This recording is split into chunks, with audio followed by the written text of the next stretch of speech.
All right. So it turns out that last week, the reason why the visualization was working in the end properly was because of the data. So after fixing the data, um, I managed to make it work, and I decided to fix everything starting from the very top until to the very bottom to see if the visualization has changed, and indeed it has. I just have a problem with scrolling down.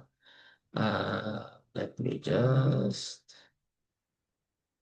let's record all outputs. All right, so I added some notes here in the end. You can also find this one on the uploaded here, unsupervised learning. So it's also included there, my notes. But since we're here, I'll discuss it again. So let's see. Close this one. All right, so let's go back to processing data for a bit. Um, I used uh the manual method of cleaning the cars because when I reviewed the file carefully, there was a lot of different texts and different ways that the data was presented. So some had two columns that had two entries. It was supposed to be two entries, but it just became one. Some even had three.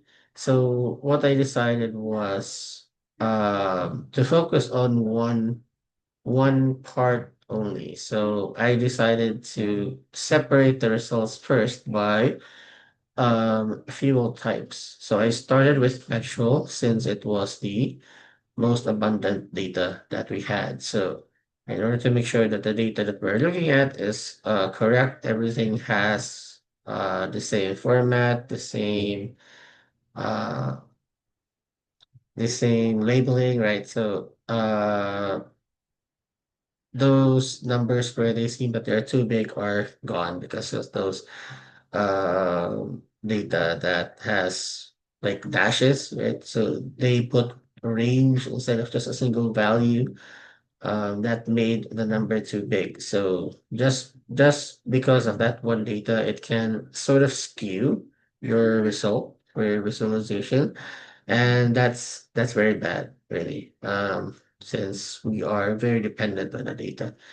So I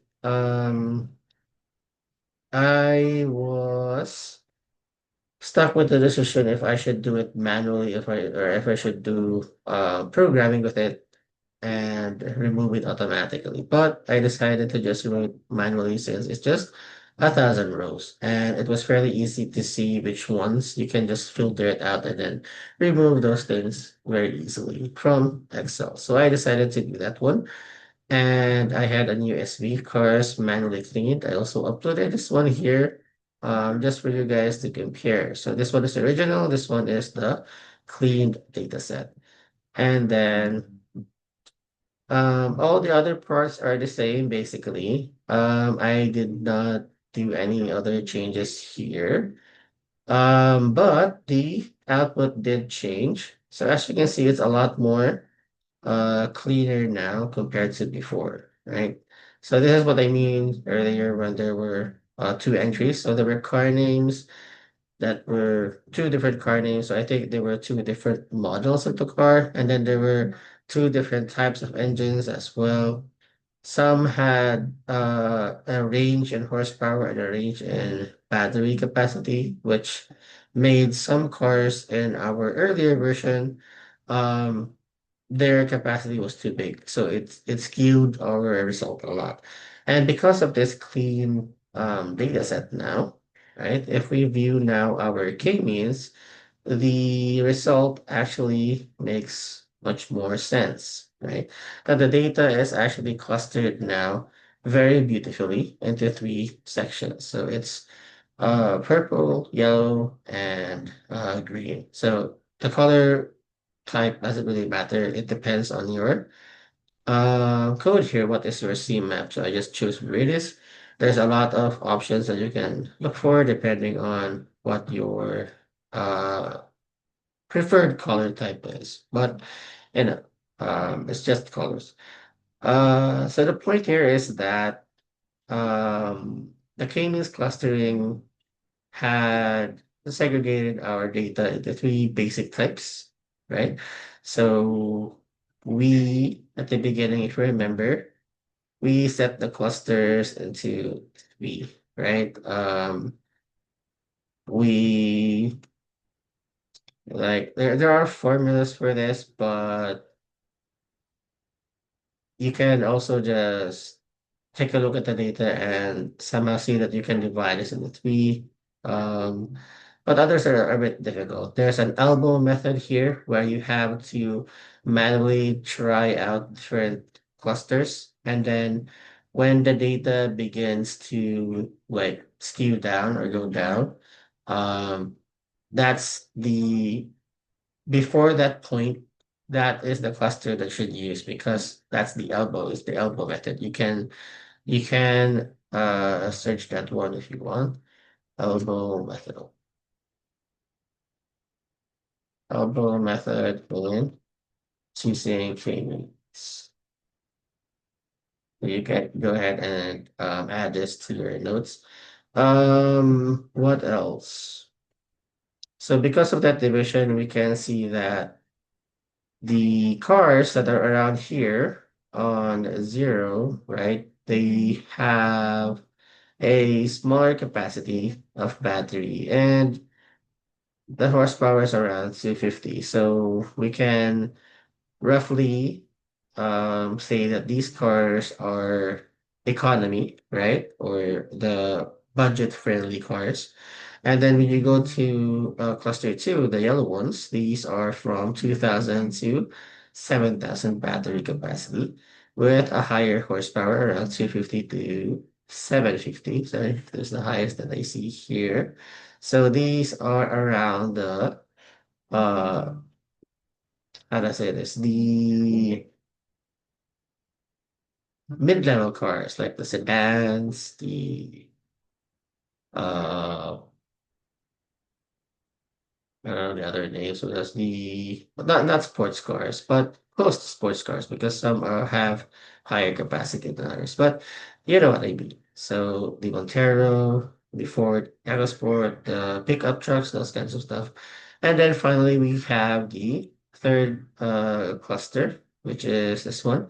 So it has from 4 to 8,000, and then it has a higher horsepower than the two clusters, right? So it's around 750 to 17. So these are the high performing vehicles. Possibly the sports cars like the Lamborghini or the Audi, those brands. They're famous for actually having very high horsepower. So now our data actually makes much more sense compared to before, right? And the data supports that one as well. So cluster zero, these are the, what were these again? What are we trying to print here? Print, cleaning, cluster centers.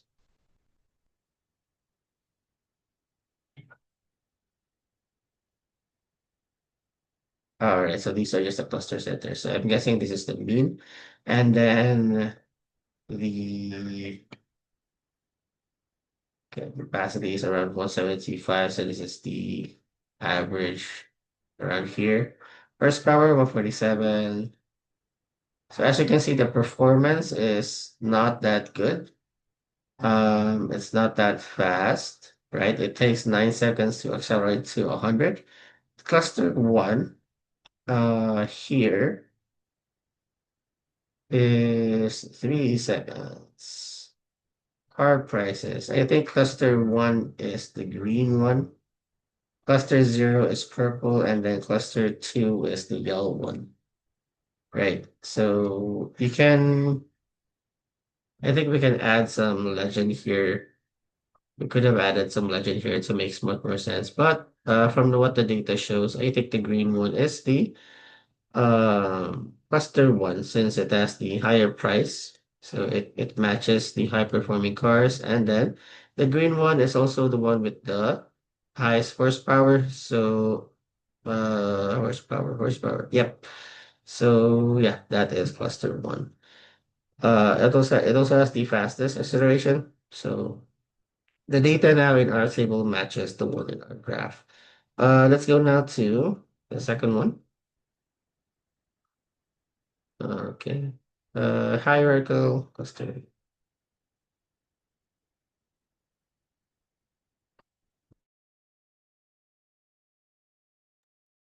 All right. So as you can see,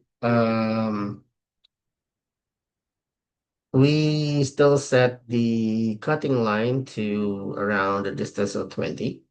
And then now we can see five different colors, right? One, two, three, four, five.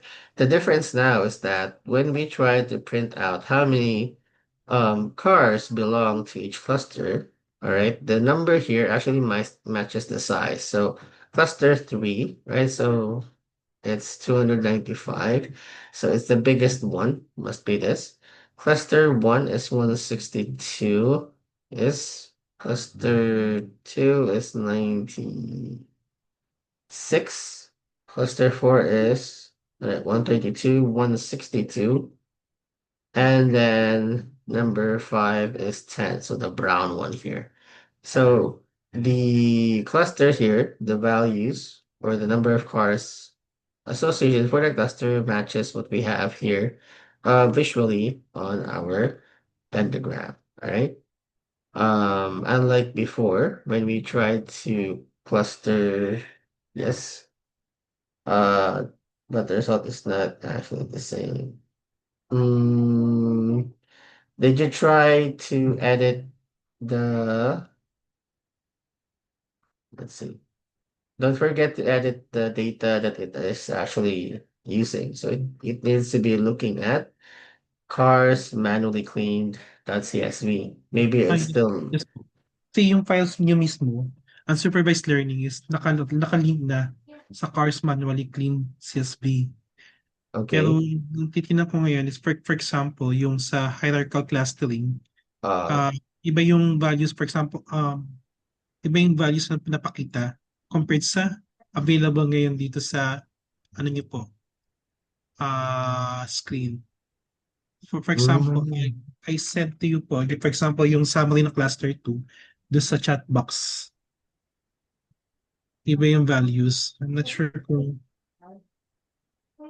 ano yung let's reason. see. Not exactly the same. Eh. 248. Let's see.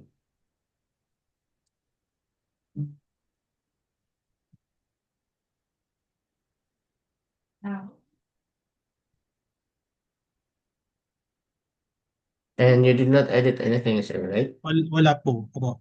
And even the Mm, k-means, yung k-means clustering na graph, para siyang ano, isolation forest lumalabas. Do mm, sa file. I'll send to you po. Ito yung k-means clustering na graph na plot. Para siyang isolation forest yung itsura. Not sure kung bakit. I just downloaded yung file, unsupervised learning, and then run it. give me a moment. I'll try to see what happened. Okay. Mm. Can you try sharing your screen, sir? Sige pa, okay lang. Dali lang. Uh, Um, share.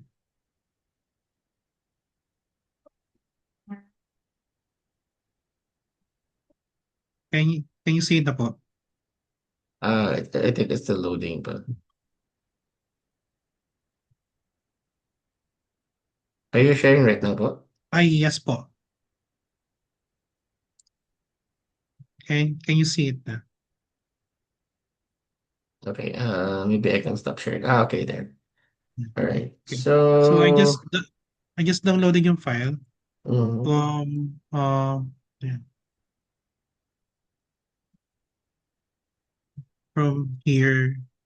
Okay. Ito ko din download. Meron kayo dito unsupervised learning and then the cars manually cleaned. And then when I run it, for example, yung k-means niya Ito yung nangyayari sa kanya, K-means clustering, which is hindi siya yung similar do sa para siya more of isolation forest. I'm not sure. Para siya yung data ba? Para isolation forest. And then even yung hierarchical is iba yung value din. Like this one, 5248, 178, which is a little bit different dun po sa data na nasa screen kanina. I just run it actually. Run ko lang. Run, run again. Pero iba yung lumalabas for some reason. Okay, that's weird. Weird. Let's see. I'll try running again my file. Okay, run all. Or maybe can you try to share lang yung file niyo mismo dito sa chat box.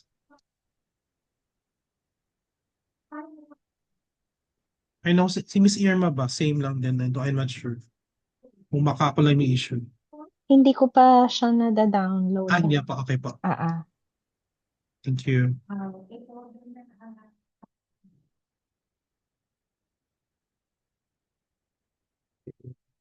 Founder, first name.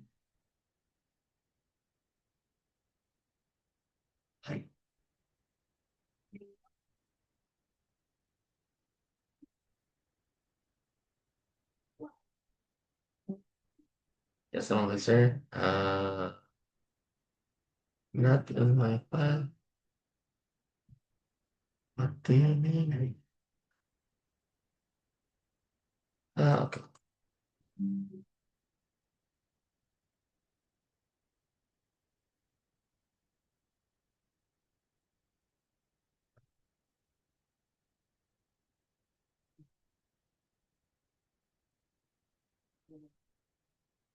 I just ran everything again just to be sure that the data is still the same. K means K is still the same. Clustering is still the same. PCA was mostly.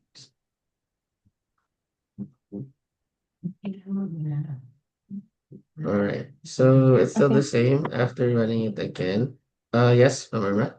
Yeah, I just downloaded the file though yeah, dinownload Mm-hmm. ko lang siya and then when I opened it, pareho naman ako nung nakikita ko sa pinapakita mo. Ah, Yeah, Mm, wala akong hindi ko nga ano? chinek yung yung data set na manually cleaned. When I opened the file, eto na yung nakita ko. I can share it with you. This one. Okay po. Oo. Nag-run kasi siya sa sa Visual Studio Code. Mm-hmm. And then okay. Can you see my screen na ba? yes, we can see your screen po. Yes All po. right. Yeah. Ito yung files So na halos pareho naman. Tayo, baka i-try Oo. ko na mag-restart na lang nung siguro. We're not sure. can you try running everything again? Run all. Can you press run all? Is at the top part of VS Code. Ito yung notes. Yeah. I don't know if you can run it all from VS Code because the environment for Conda is Mm-mm. different. But let's just try. Yeah. Can you? This one. Yep. Run all. Okay.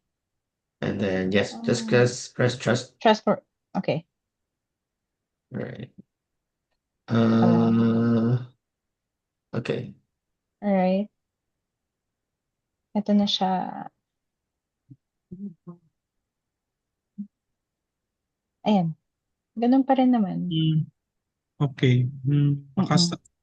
i-check nyo lang sa akin. Bakit table. Yep.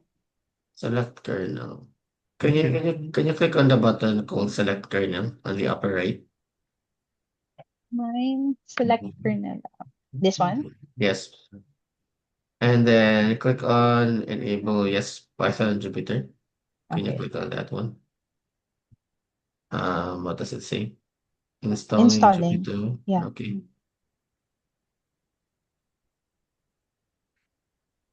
So this And is then, this is kernel source Python environments.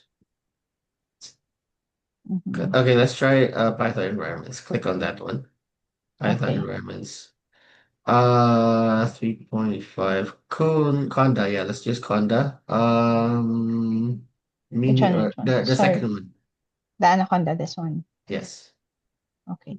All right. And then try running everything again. Run all. Right. All right. So now it's running.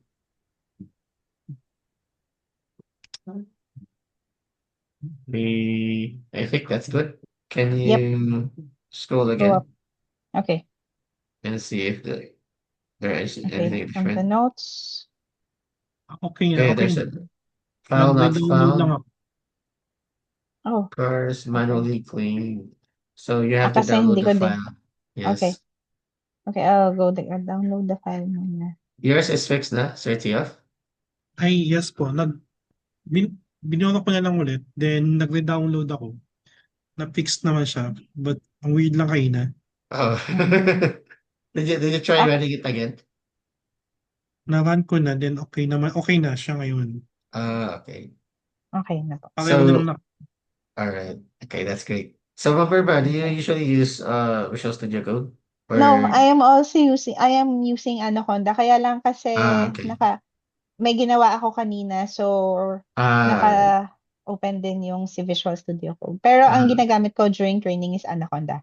okay. All right. Yeah. Actually, it's all right if it's Visual Studio Code. The problem Mhm. is, you have to set up your environment always, and Yep. sometimes it's a bit of a hassle if you have a lot of Python versions running on your Mhm. device.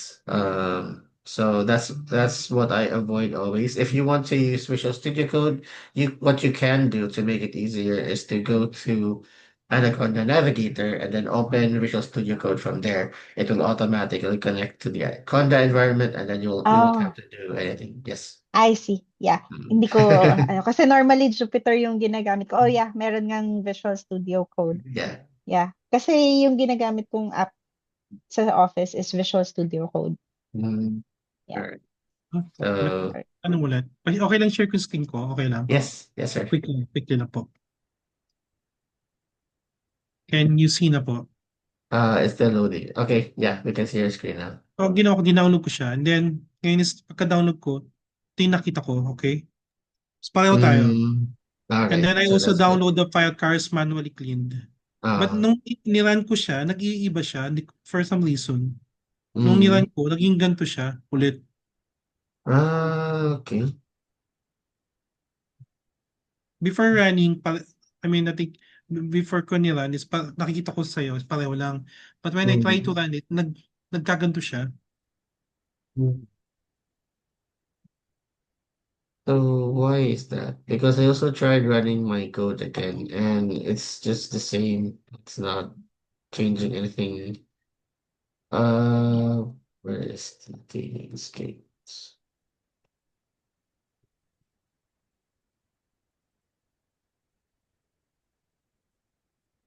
Ayun, medyo weird lang. Kasi guys, wala naman akong kaka-download ka lang again from, Mm.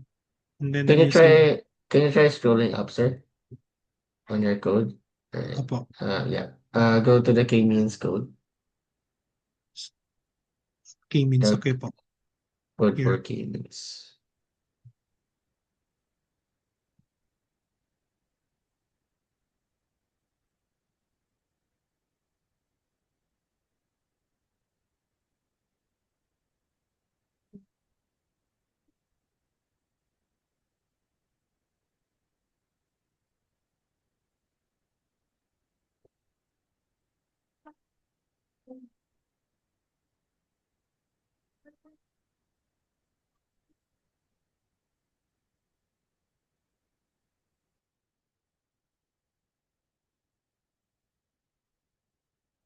What's happening? I'm not really sure what's happening. Can you go up to the part where we process the data? Yep, that one. Right.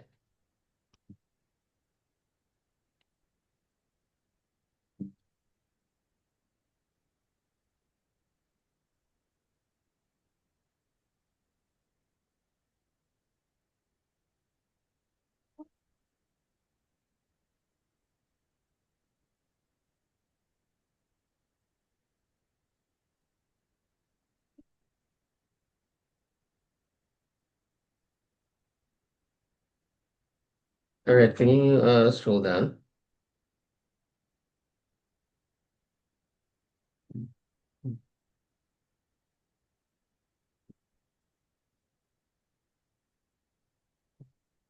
There are no new errors aside from the warning, right? Yeah, yeah, opo. Bali, wala siyang ibang beside this one. Wala naman. Repeating numbers, yep, the same error as what they have here. The only problem is why is yours? Ah, all right. K means you're using. All right, so you are trying to make a scatter plot of company names versus car Mm, names. Can you scroll up a bit? My iba nga yun. yeah, mine is battery capacity versus Mm. horsepower. So where will we edit that one?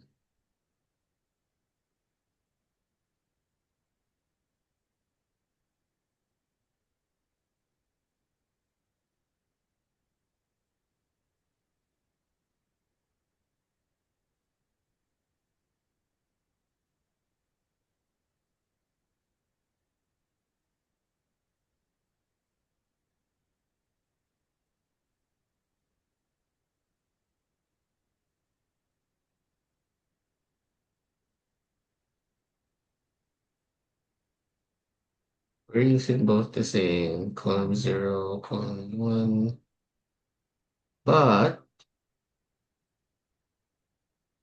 all right, can you scroll down a bit? All right, so when you printed the data frame, there's only one print, that is the X syntax. Select the types, float 64, int 64, parse the X, if transform capital X, scaling, start scaling.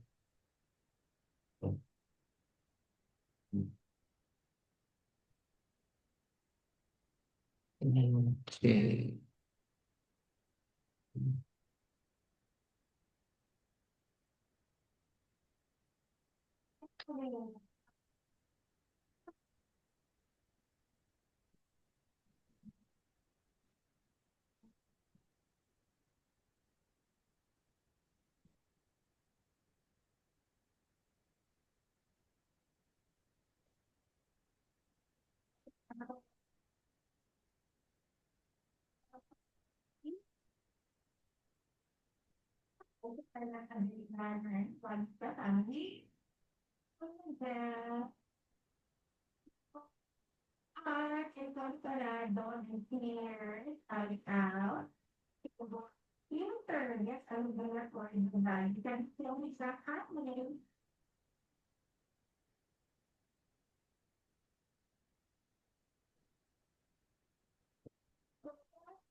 Yeah, sir.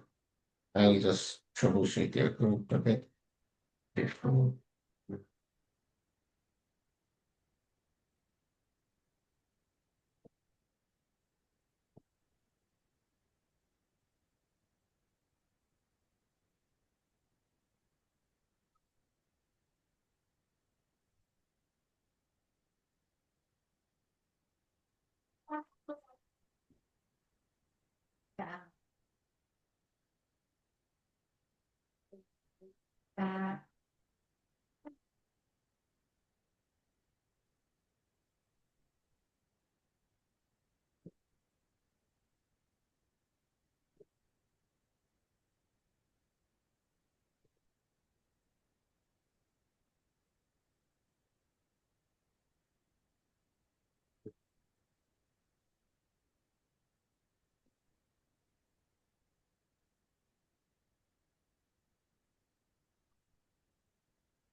So we printed X. The problem is why does yours have company car names?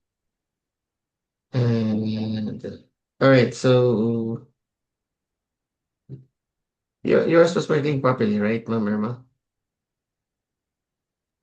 Yes. Okay, we'll just adjust your code, Sir Tio. Can you share it again? Ah, okay, sorry. So for X label, since what you're using is a bit different, I'm not really sure what happened on your end. This is a common problem in programming. Is the one that develops the code says it's working on his computer, but when you transfer the code, it's not working on the other. So this is a very common problem. Let's see. All right. Instead of columns 0 and 1, I want you to use 0, 1, 2, 3. Use 3 for X label. Columns first. Try X label columns 3. Let's just see if it changes. 3 and then columns 4, and then run the code. And then see if it changes the X and Y label. Okay, so car, battery, and horsepower. All right, good. Next, go up, and then I want you to change the idle applications to 3 and 4. All right, then run the code, Yeah. and there you have it. All right, so it's just different colors, but it's still the same. Pero Uh, bakit kaya siya nag-iba ng columns? I'm not even sure myself why it has a different columns, but what I can see is that it on my side here, I did not declare the columns for company names and car names as numbers, right? And then remember we were using standard scalar version. Seven. Let's see.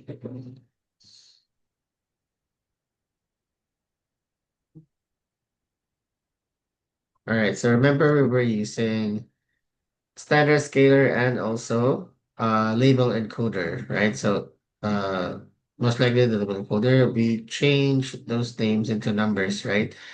And when those numbers were changed, or when those names were changed to numbers, then when we ran this code where it says, where is it? Three means include float 64 and int 64, it still read those as numbers, and it did not really um exclude it. So I'm not really sure why it's not excluding, but I was basing 0 and 1 here based on what the result is on my side, which is just like this. Directly, it shows the battery capacity horsepower. It did not read the company names and the car names as numbers. So I kind of skipped that one and then just go directly to 0 and 1.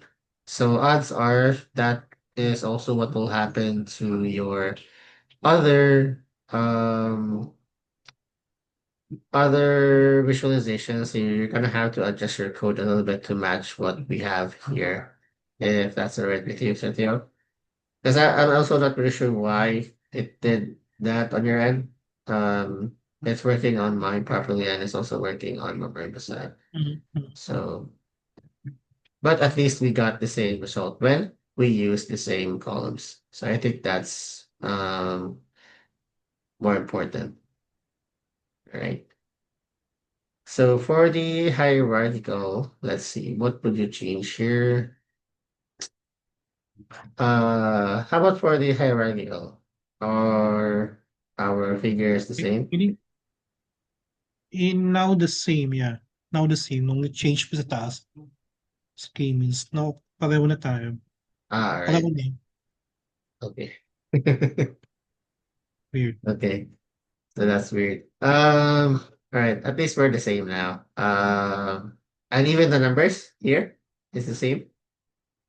All right. So that's for the hierarchical as well. Let's go now and proceed to the PCA. And as you can see, the PCA is just a 2D representation of all the different features combined into one, right? Remember? And then how much of each feature is actually an impact on the first component and how much of each feature is an impact on the second component. And then you versus them on a scatter plot, and this is what you will see, kind of like a flower design, right? So our result here matches what we had on the k-means. It roughly divides the entire set into three categories, right? So, uh, cluster one, cluster two, and cluster three. For principle one, the primary weight falls onto horsepower, total speed, and torque, also capacity. And what we were doing in k-means was only getting the trend or the k-means for two of the features, capacity and horsepower, right? In this case, it's getting the weight of all of those features, and then it turns out it matches exactly horsepower and battery capacity, right? So the first set is usually on the lower end of principle one, right here. The second cluster is in the middle part, right? And then the third cluster is around um from the middle to the end, but it's not really actually the middle. But it's taking into account all the other features as well at this point. So it kind of roughly goes around here at two. And then the ones on the far edge are those really expensive ones or the really high performance ones. And then on PC2, the one with the most weight is let's see, the number of seats and capacity. Um, yeah, so those are the one that's taking most of the weight. So what does this mean? It means that the lower they are on principle two, right? The more they are, um, how do I say this? The seeds. Oh, no, wait, we should not be using carb battery. Should be.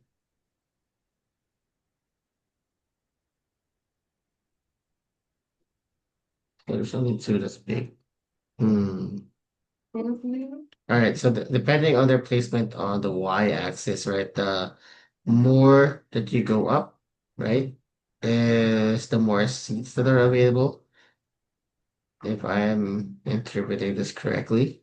And then from the middle below, it becomes negative. Why is this negative? It's because of, let's see, total speed is negative.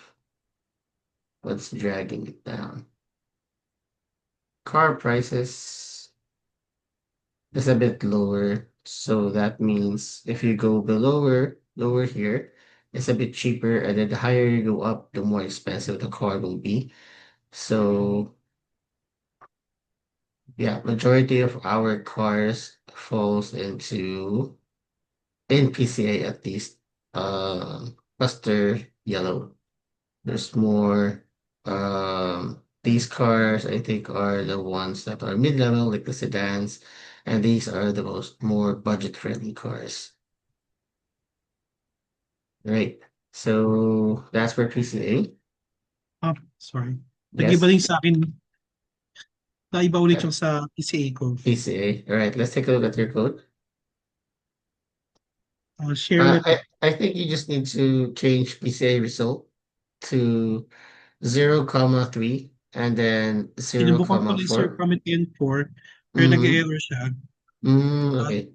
parang sabi is, pag i-run ko 04, 3 and 4, okay. Ang sabi niya ay, index 3 is out of bounds for axis 1 with the size of 2. Okay. Let's see. Can you share your screen? Sharing na po. Alright, sorry. So, bali, Okay.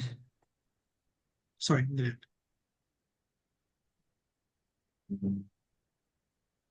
And what is your current visualization? Okay, so it's a little bit different. So yun nga, company names na car Mm, names na naman pinabasa niya instead yung mm, sa CC battery. so that means it's taking into account the company names and the car names into its weight. So we need to remove that one. Um, engines. Did I have engines here? Engines. No, I did not have engines because Yeah. engines were names. So we need to remove three columns. Can you go up a little bit? Let's modify your code. So right now you're using X scaled. That's the one from X, right? What do we do? If we transform X scale, if we go back to K-means, right? Uh, so you just need to pass in the standard scalar, the value of X. So what do we need to do is, um,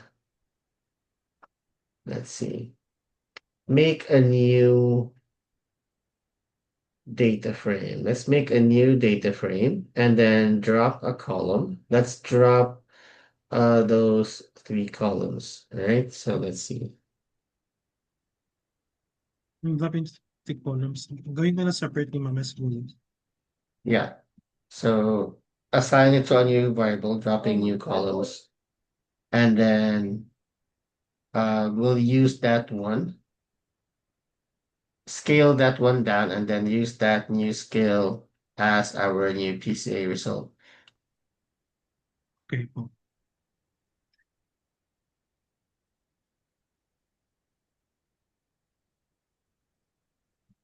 Let's see.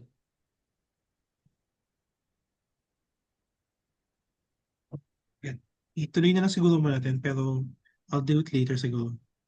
All right. But the code is actually pretty simple. Just the method name was just drop, and then Okay. Got just search that one method drop for pandas, and then you drop the three columns, company names, car names, and then engines, and then scale that one down, the same that we do with k-means. This time you pass that new one to the standard scalar, and then use the new scale data, pass it to PCA, and it should look correct. Since the Previously ginawa, di ba? Parang dapat ginawa sa taas yun, doon sa processing ng data. Nag-drop tayo dati. Hindi pa siya ginawa dati? Or, No, we did it, but it seems that on your end, it still recognized the company names, the car names, and engines as number as part of the data. So since declaring to include only float and 64 did not work, then we have to manually drop them using pandas before passing it to the scaler, and then using that scale data to be passed to the our algorithm, whatever algorithm that is. okay. Okay, so the steps is basically the same in k-means, right? So we have the original data in X, and then since yours has three more columns, you just have to remove them before passing it to the standard scalar to be transformed. And then that new scale data is what you will pass to PCA so that it will have the same output as what I have here. Um, if it's still not doable, then I can help you with that later. Okay po. Okay. Where was that? Okay. Um, oh, we're almost at the end. I think that's it for PCA. Let's go to the isolation forest. Now, for the isolation forest, which is where we technically stopped last week, this is its final. Okay lang pabalik doon sa PCA. Screenshot ko na lang para at least may comparison ako later kung ano yung dapat yung i-expect ko. It's like this. So it's kind So, of like a flower with the format. value din, sana. Isa baba, Okay. yung mga ratios. Thank you. Okay na po. Thank you. So for the isolation forest, right? I chose, where was it? 10% contamination, right? Again, this is up to you. It's not, there's no formula for this one. It's really up to you to guess how much of your data must be contaminated or outliers per se. But the data that we got is actually a bit weird, right? Because the red ones are the outliers, but when you take a look at the data, why are the red ones, you know, with the group that's not outliers, right? Because outliers are the one that's separated from the group. If you take a look at it closely, these are the outliers here. So based on the car price and the horsepower, these must be the um high performing cars like sports cars. So what does this mean, right? It means that the way that isolation forest works in this regard is that the data here, right, presented here, looks to be um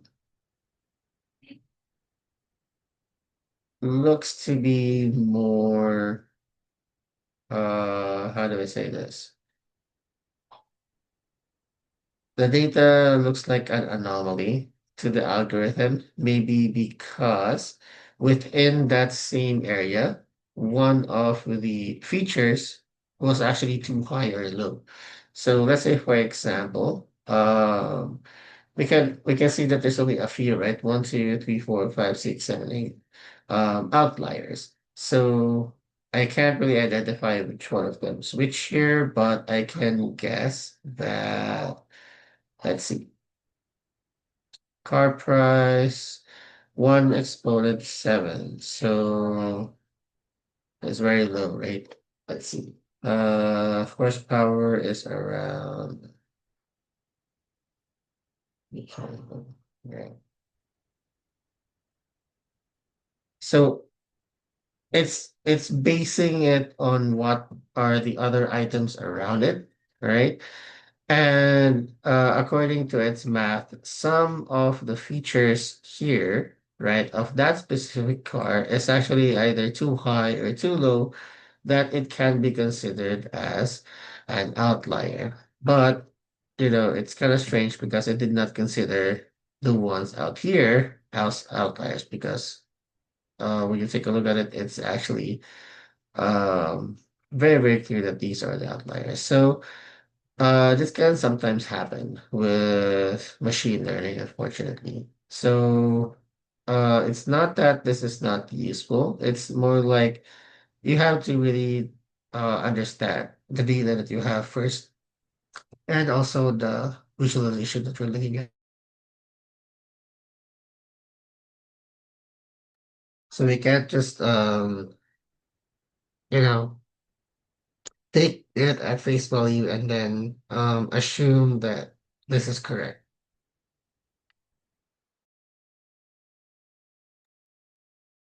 So the way that this works is that we can still use the data, but we're gonna take these data points as the outliers and not the red ones. Um, since we really know that these are not the outliers, so we can try and change the contamination to point 0.2. Let's try the 0.05, maybe 0.05.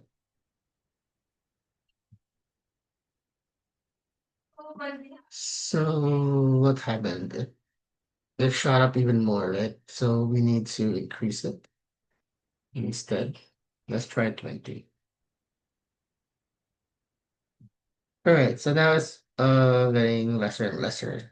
Um, so how do we interpret this? So if we increase the contamination, that means we're assuming that more data is actually an outlier. That means we have a bigger leeway to consider some data as part of the group and not really outliers. So it makes sense that increasing our contamination here lowers down some of the red dots that we have here. But again, it's still wrong because it should have highlighted these ones, not these ones. Um, so yeah, it's not that we can't use the data, it's just it's highlighting the wrong things in this case. But at least our other algorithms are showing synonymous results. It's just that the last one didn't really reflect it that much. So let's see. We were this principle one, principle two. Horsepower, right? And then we're using the car price for this. Let's try and see if we can.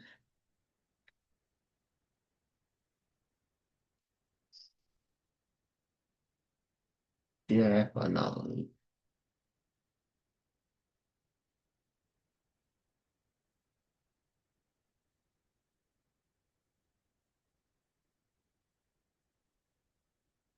Let's try this one and see what happens. Because this is what we had for K-means, right? Capacity and horsepower. Let's try this one. All right. So as you can see, with the higher outlier, the look is basically just the same as what we had with K-means, right? It's almost exactly the same, I think. As K-means.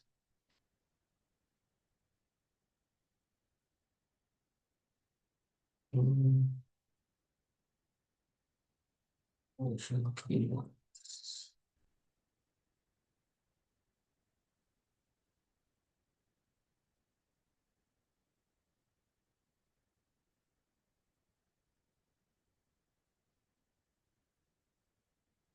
I think it's exactly the same, right? Yeah, it's exactly the same. Even the positions are the same. So that means, according to, if we set the confirmation, let's say back to one, right? If we set the contamination back to one, that means it's very sensitive to the things around it. So that means for the isolation forest, these data, these data points are already outliers because the data around them doesn't seem to match that specific range. And the moment that the value goes up or goes down the specific range, then it can be considered as an outlier. Again, it's not really looking at this point, it's looking more at these points. So, yep, that's what we have. So I hope everything is clear now. Again, our results this time is much better compared to last week. I have some notes here. If you wanted to read some more, all right, and some reasoning behind some of the choices that they did. So I also put it there. It's just that my scroll bar is not working. And then, yeah. All right. So any questions so far? Sorry, pwedeng pabalik ulit sa code nung sa isolation policy. Okay. Tsaka Sure. yung result. Kasi may So right now I'm using battery iba din. capacity and horsepower. Sa akin kasi Or nag-iba na naman din. Di ba ulit eh? Yung what's the bottom car part? price. Yeah. Car prices. Horsepower Yeah. versus car price. Car price. So if I put this back to car price, is it like this? Okay, okay. Yeah, yeah, yeah. All right. Kasi bago lang. Okay, okay, okay. Yeah. So I just wanted to see what would it look like if we were to have a scatter plot of horsepower versus Batteries. yeah, battery, and then see what is considered being an outlier. Again, the lower the number, the more sensitive it is, and comparing the data point to the ones around it, and then the higher the number, the more it allows certain data points to be considered as part of the group and not really outliers. All right. Anything else? How about you, Mamerma? Do you need some clarifications? All right. Sounds good. Okay. For now, I prepared some things here that we weren't able to do before. So one of those was running a web scraping app or program on a dynamic site. So we haven't done that one. We can do that one today. And also we'll try accessing some public data sources that maybe you can use for your future research if you want. And also we can, play around and access some databases from other companies, right? But we'll focus, I think, on the free ones. I tried looking for actual databases using SQL and probably Mongo, but I was not able to find some. Most the ones that I found are needs a payment in order for you to access their database. So um yeah, I think I can create one myself just for my students to actually try ahead and use SQL and Mongo request to access a database. And that way they have some kind of experience accessing a database and then they can put that one on their resume. So yeah. Again, let's start with, let's see, where should we start? All right. So we'll go back to defining what a static site is and what a dynamic site is. So a static site is basically a web page that's given to you, and that's it. Nothing will change on that website without you making a request of it. So, for example, websites that are resume sites or sites that are used for weddings, if you've seen one. They are usually static sites where the data that you see remains as is. Nothing will change even if you wait 1 minute to 1 hour. Um, if something does change, then that means that site is dynamic because behind the scenes, it's making requests or and asking for new data, and then that new data will be loaded to your uh page. So I'm sure you've seen this one already. So for example, on Facebook, right? Or yeah, on Facebook or on X, Twitter before. If you scroll down and look for posts or comments, right? What they usually show you is kind of like a loading screen, and then you have to wait for a minute, and then all new comments and new posts will show up the more you scroll down, like they're a never-ending scroll. So that actually is a dynamic site. That means you did not ask specifically for a new web page. You just ask for new content. So that when you see that one, you can immediately say that it is a dynamic website. All right. So um, I found some practice sites that we can do. So in order for us to save time, because if we were doing this one on an actual website, it will take really, really long and it doesn't serve the purpose of learning. So for now, let's use this one. So it's totes.to scrape. I found this one and tried to share it with you. Okay. So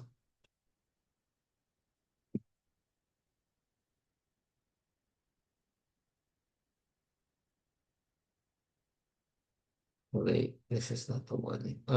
Is that too scrape?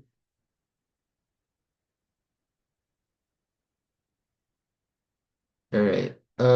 Codes. Oh yeah. So you have to go back here to scrape.com and then click on scroll. So this page is an actual dynamic site, an example one. So if I keep on scrolling down, it will. Did you see that part where we temporarily reached the bottom and then new content was loaded almost instantaneously, right? So again, right, we're closing to the end. So you can almost see the edge. And just as we're about to reach the end, it's gonna make a new request, see? And then the bar goes up back to the top. So this is used a lot. Um, by now you should have noticed which apps those might be. This can also happen in shopping apps, YouTube. Yep, this can happen in YouTube as well. So infinite scrolling, that's a definite sign that what you're viewing right now is a dynamic site. Now, um, the way that we scrape these sites is a bit, um, we're gonna have to learn a little bit about web development. So before we learned about HTML, right? So now we're gonna be learning a bit more. So new libraries and new tech terms that we're gonna have to understand in order for us to actually, scrape a website, a dynamic site. All right. Now, the first thing that we have to learn is that whenever we're trying to scrape, what are we trying to do? We're trying to uh emulate that a person is actually or is actually browsing the site, but it's actually not, right? It's a program. So how do we make a program act like a person? So we already did that, but it was for a um static site, right? Like you have to manually click and then choose the correct URL. Okay, it's the same thing as clicking. But we emulated those using program, right? Now, what we need to emulate is us, the person or the program, scrolling down until it reaches the bottom. All right. Now, we need to emulate this one, the person scrolling down until it reaches the bottom so that it will make a request to the server for new content, right? Now, there are two ways that we can do this, that we can get the data. One is an easier way, which is via API. So API is short for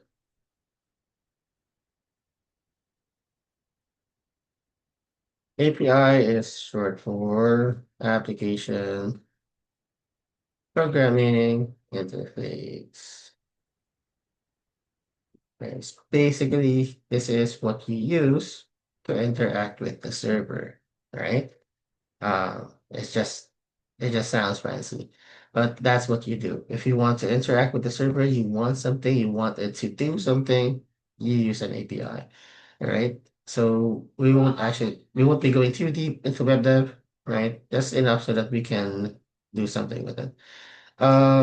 What else? So we're gonna be using the Developer Tools tab, all right? The most important part here. So right before we're using elements, this time we're going to be using network, all right? And then, yeah, network. So we're going to have to reload the page and see what happens, right? So what you want to look for is a specific request. So without going into the different parts here, all you have to do is look for a certain type. This is uh the easier one. I'm trying to explain the easier one first on getting data from sites. So if you take a look at the type, all right, there's a document, there's a style sheet, there's a script, there's a font, all right? We don't really need those things, but what you need to look for is something called XHR, all right? Or this can be the API, right? You can treat this one as the API, XHR or API, right? You don't need to learn about the other things. Next is you need to see what happens when you scroll down, right? Because the network here, the network tab shows you everything that's happening on your browser anytime that you click something, right? If it really does something and connect to the server. So if you scroll down here, I would expect that something will appear at the bottom. If I were to scroll down. All right. Did you see? it made to request. Page 3, page 4, status of 200. The size is around 1 KB each, and it took 700 and 500 milliseconds for us to download. So it looked quite instantaneous, right? I mean, this is a millisecond. This is very small. So yeah, it's very quick. Maybe because the internet right now is actually better than before, right? Where now almost everyone is using fiber, so it's pretty quick, it's pretty fast, but we're still behind other countries. So yeah, but at least it's better, right? So we know that every time that we scroll down, it will make a request. So it means that since this is the API, right, we can just go directly and copy the request, right? So what is a request? So when you click on this one, let's see. All right. So when you click on the left side, right, it will happen if you click here, but it will show up if you click here. It will show you these things. So the header, the payload, the preview, the response, the initiator, and the timings. But what we really need to see is the headers. All right. Now if we make this one bigger, right? Now the headers this is a general header. This is the response or um, how the server is responding to us. And then this is our request header. How are we requesting to the server and all the other parameters that gets here. So there are some data that we can get from here. So it says that we need to use the get method. We need to access the path API codes page 4, all right? What else? That's using Chrome, so we can use that one later. Course, say margin, HTTP request. All right. So the important one here is the get method.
Sir, you're on mute. Sorry. Um, where was I? All right, so let's see. Author. Yep. So what I was reading here, take a look. All right. The more that you read, the more that you read. Okay, so it's the same thing, right? So the preview here allows us to see the data that is being given to us, the new data that is being given to us by the server, right? So how do we know what the other things are for? We can't really. It's the definition of that is with the owner of the site, right? But we can deduce it based on the name. So it has next. That means it still has a next page, right? But we don't really need this one, but that's a good indication that there's still another page if we keep on scrolling down. And we are currently on page 4. It will give us 10, 10 new codes every time we make a request. And this is a preview, right? The response here is more of a raw version. This is the raw version. This is the converted version. So basically they're showing the same thing. right? This is the raw one. This is the converted one. Why was it converted? Well, because when you're transferring data from the internet, it's in a format called JSON. And then, in order for the browsers to read what JSON is, right? In order for JavaScript, the programming language JavaScript, to read the response, you have to convert that JSON into an object. All right. The same with dictionaries in Python. So when it's converted, that can be viewed by the browser. And this is what we see in the preview. But basically they're the same thing. Initiator, we don't really need this one, and also this one, take this one. Um, all right, so we know that it's using the get. We know that it's accessing using this path. All right. You have to understand the structure of a URL first. So this is the API in a short sense. This is the endpoint that we need to copy in order for us to make the same request, but using the URL instead of uh, manually scrolling, right? So if we go now here, what do we need using the API? So where's the video? All right, here. So if we were to write some code, we would need what? We would need, what's happening to the keyboard here? We would need the requests, right? And we would also need the pandas, sorry, pandas as PD because we're going to be editing some data, right? What else do we need? We need the base URL, so we call that base, and then where's it? This one. Uh, all right. So the path here says that it's API and encodes, right? We don't need the scroll, so we just need this one, the base. Okay. All right. And then save it as a string. Okay, so now we have a base.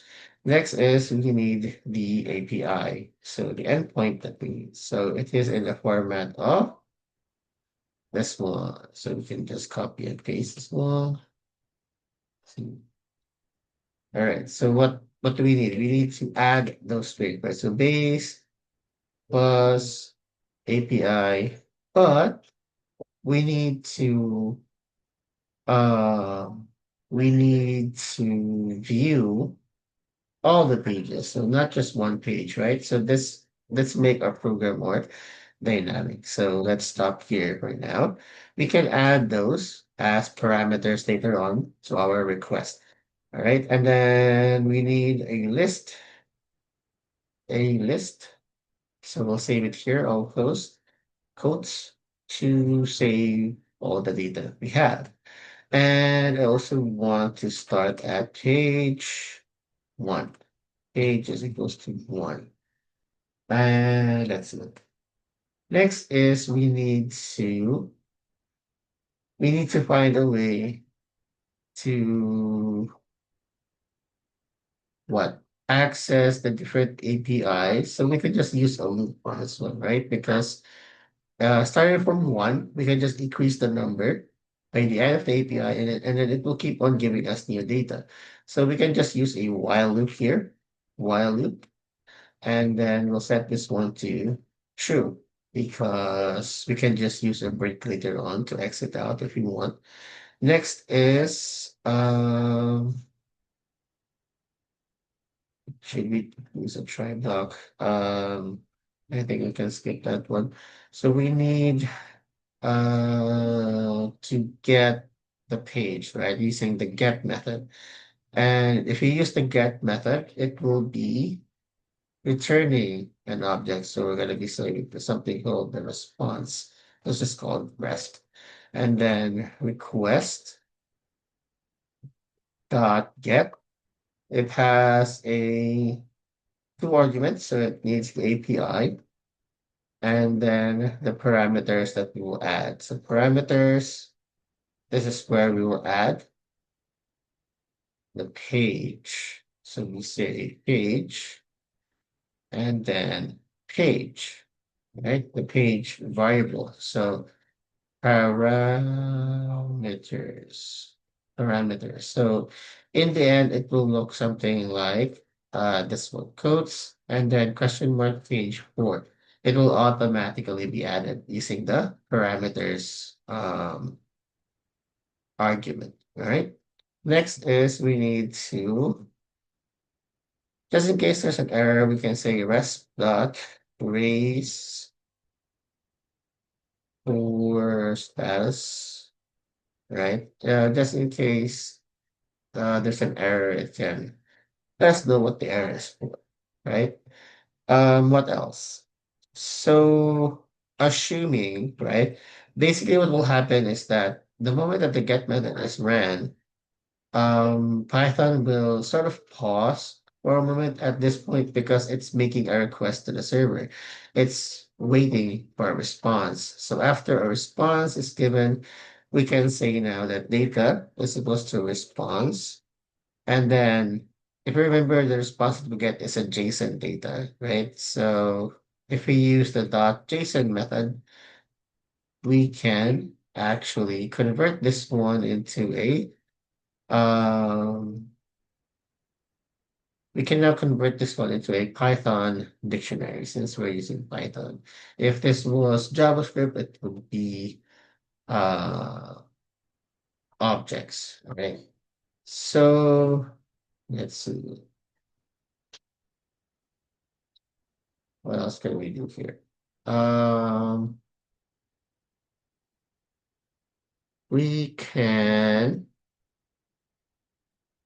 uh, mm,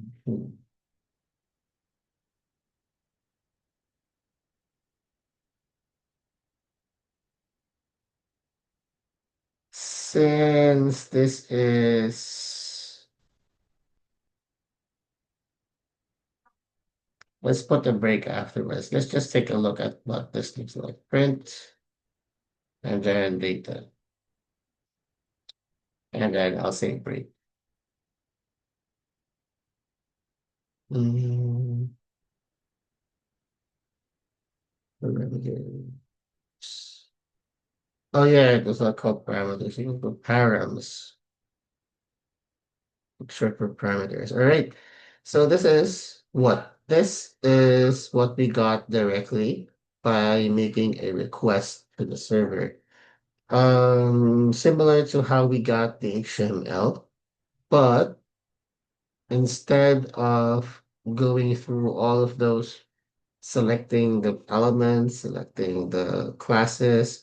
You don't have to do that anymore if the API is exposed to the developer tools here. So if the API is exposed and it does not need extra logins, like basically it's just out there, you can take a look at it and scrape it if you want. So print data. This is what it looks like right now, and it's converted into a dictionary. Past the next page, it has all the codes. That means we need to access codes. And then, if we need to access codes, what's inside? This is one big list up to here. What we need now is inside of codes, there is an author. And inside of author, there's a name. So we have tags here and we have the text and then it repeats. So there's an author again, tags and then text. So it just keeps on going on and on, author, tags, and text. That's because here, that's what you also see. Author, tags, and then text. So it's the same thing. Um, right. So we can just go ahead and remove these things and then continue on with our code. So what do? We say codes is equals to data dot Since this is a dictionary, we can use the get method and then just indicate the name of the dictionary or the key that you want to access. So codes here is still a list, right? So that means if it's a list, that means we can actually loop over it. But wait, we are accessing codes, right? Data get codes. So when will our loop end? That means it will end, our loop end when there is no more data to get, no more new data to get. So that means if there's no more new data to get, codes should be empty. So we'll use that one as our escape port. So if you'll set if not quotes, that means when there is no content that is being returned to us, and then we need to set it to not so that the if condition becomes true. And what it will do after that is break. This is what we will do. Again, this will only trigger if the code's variable is empty, right? Or you have already scrolled too much. Um, right. So we have our breakpoint. Next is how do we isolate each code? So we can use a for loop for this one, right? For q in codes, or q in codes. And then all codes, we need to put all the codes here that we found. All codes dot append. And what do we need to append? We need to append the text. This is equal to q. We're looking at the first item in the code, right? Because it is a list of dictionaries. So we need to take at the um first item of that list, and then we get, say, q dot get, and then text, right? Let's start with text. Text for text. So why text? That's because that is the key here. That is the key that is associated with the value for text. Next would be author.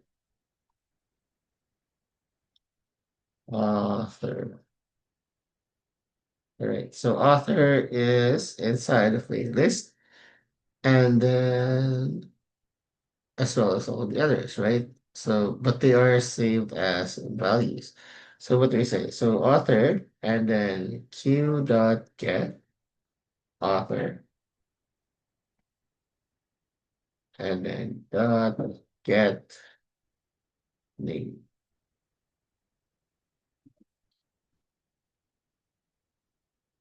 So why name? It's because in author here, one of the keys that has is called a name, and that is the name of the author, right?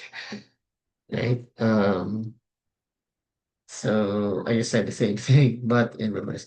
All right, so we got the name now. What else do we need? The tags, right? So if you say tags, you say tags and then colon, and then say since they are all separated at this moment, the those that you have. So we'll combine them, right? So we'll say let's do this join.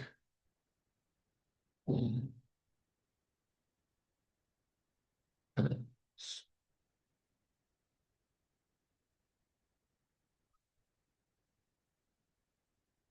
Right. So it basically joins all the tags that we get, and then wait a minute. This is supposed to be only one. This one is one. And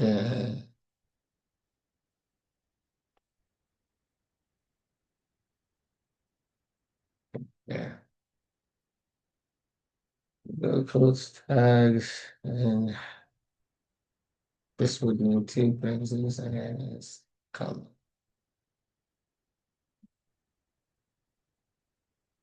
All right. What else?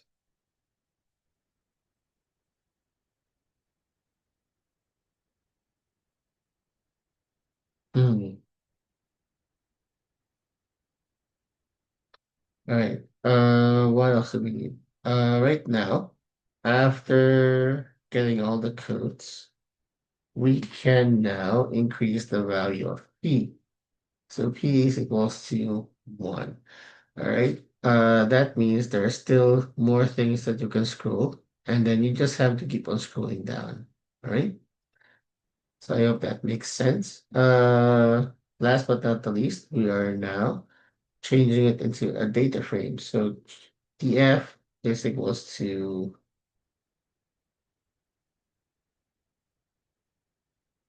equals all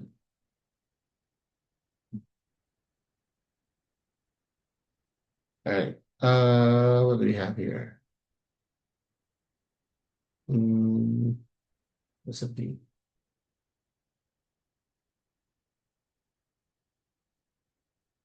Mm, nope, it should be a line within the loop. Oh wait. Hmm.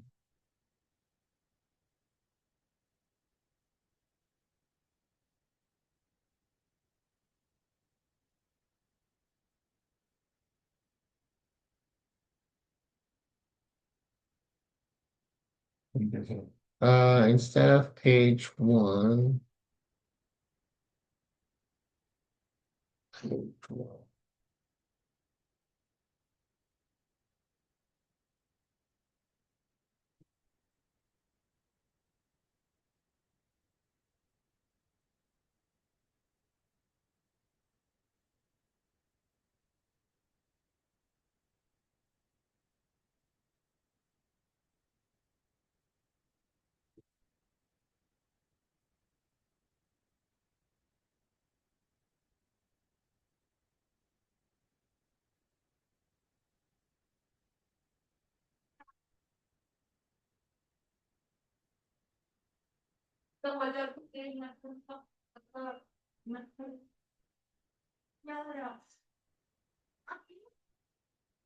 Right, so page one. Yes, this makes sense because if we set this one to page one, when it goes back again, the new API will be page two. All right. So that's it. After adding page plus one, what we can do now is pass that to a data frame. So the app is also PD data frame, and then oops, it was underscore, right? And then after this, you have to use CSV, and then what was it? Oh yeah, that's a CSV, and then codes via API.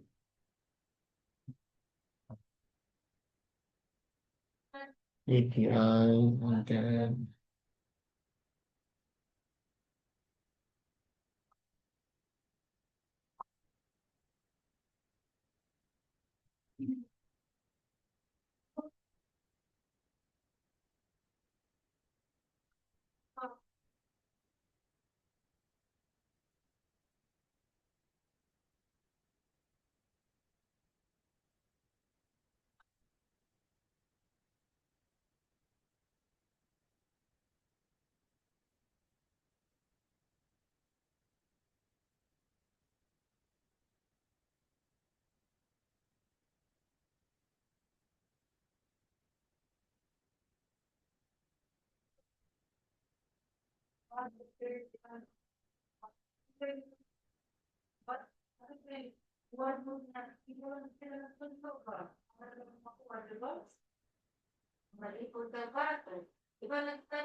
And I think this is good enough. Uh,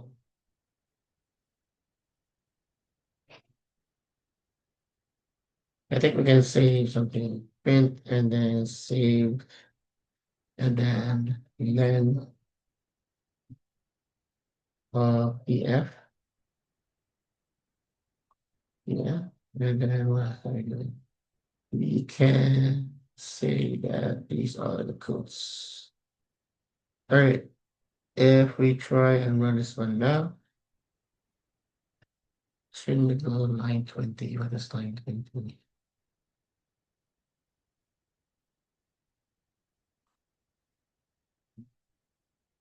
Hmm,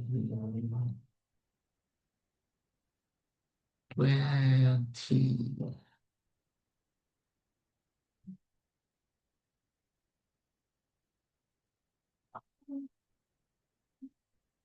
Line 28. Alternate line.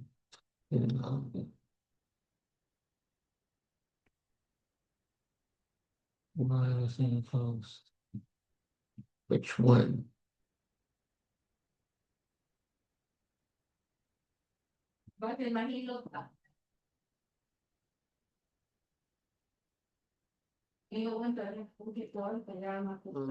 Was never closed. Line 20.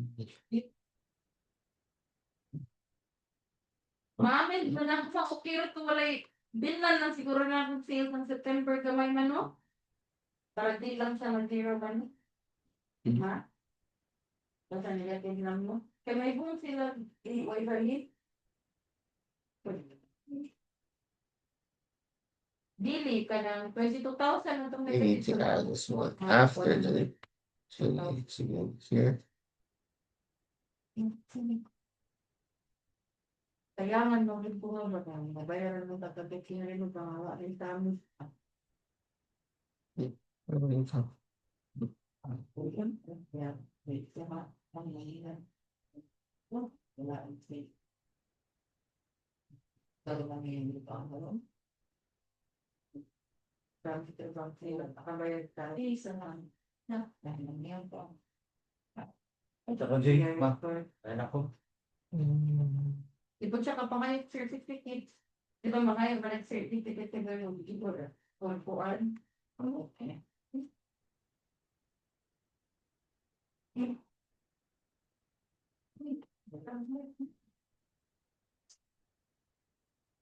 Right. I think this is good. What in that? Individual listing 27 page. Okay.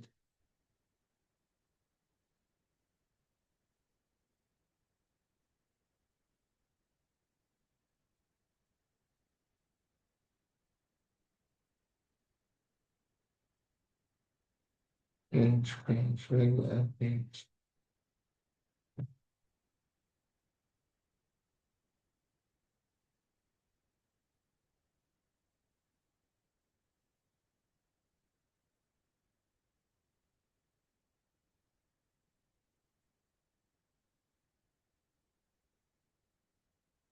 Oh, this is a meme, right?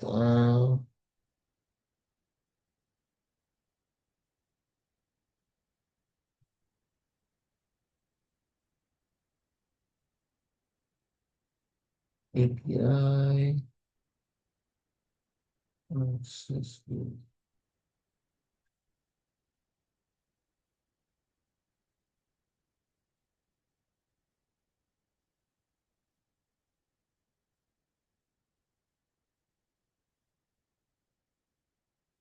Oh, yes, I'm checking manually on.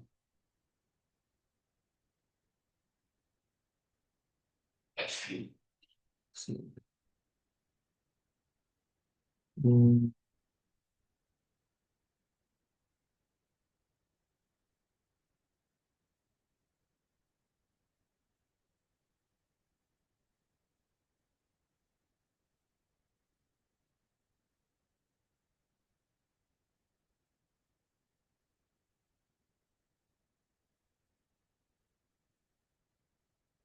error is not defined.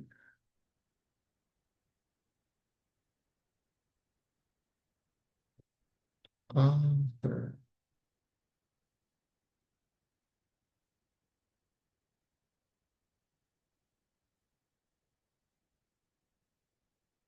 Yes.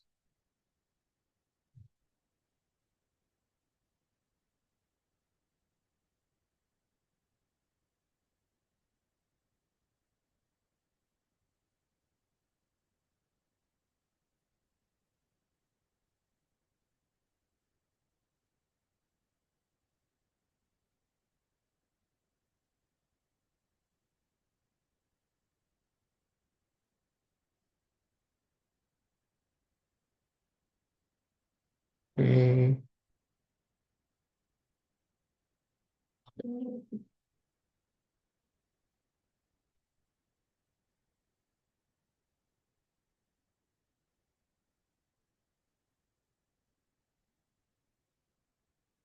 So it's VA API.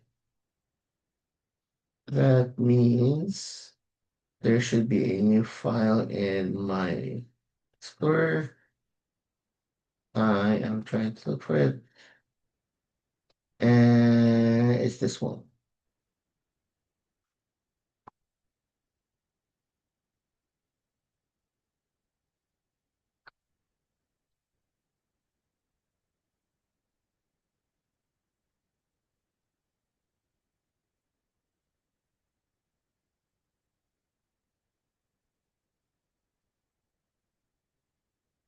Uh,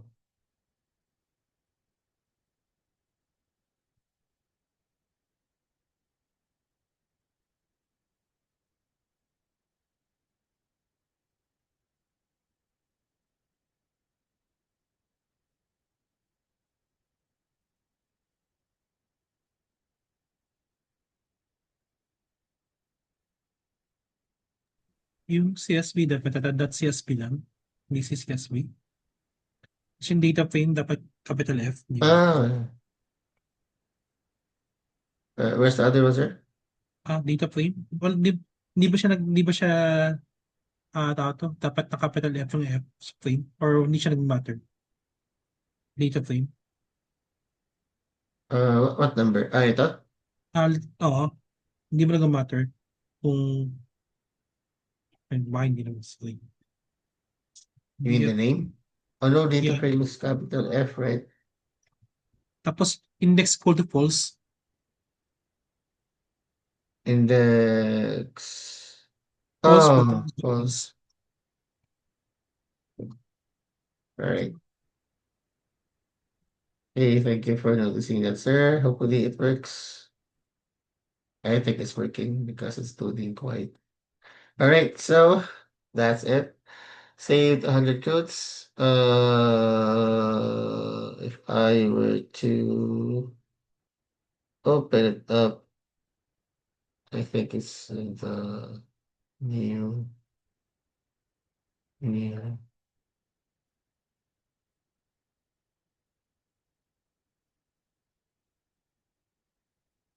okay, API.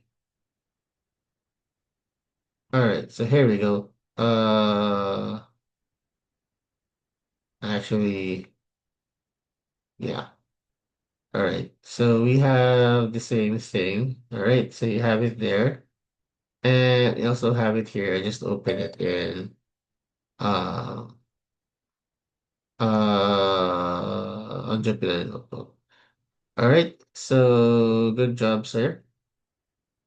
All right, so we managed to get data using an API from a website that's visible on the network tab on our um, developer tools. Yes, Norma? Yeah. Puwedeng magpatulong lang kasi hindi nag-e-error yung program although parang feeling ko parehong-pareho naman. All right. Yeah, you can share your screen. Alright, thank you. I'm having really a hard time. I really need some coffee. Ay, okey. All right. Okey. Let's see. Okey. Ito yung Okay. error. Uh, Mhm. okay. So when you're Yes, ako. What's the error description? Can I see? Missing schema or something. Um,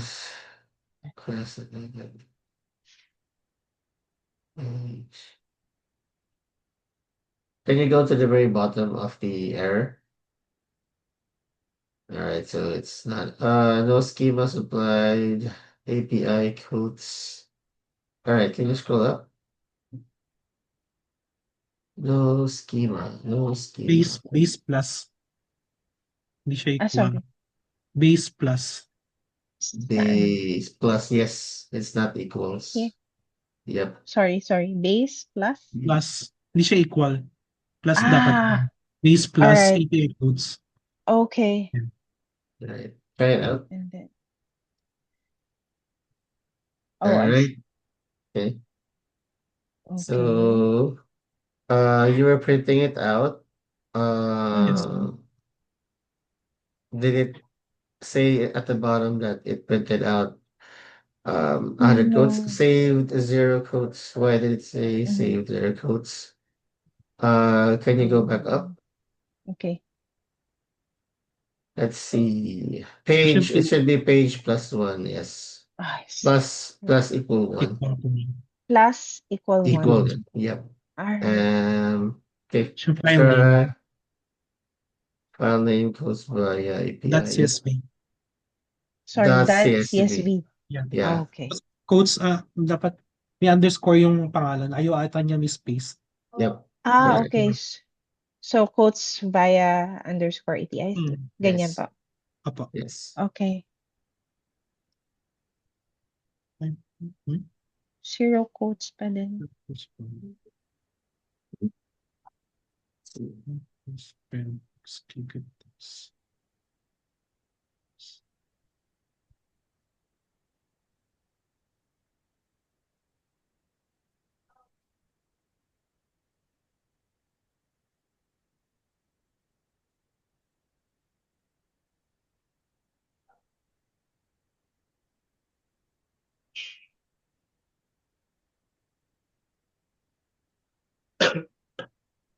Mm.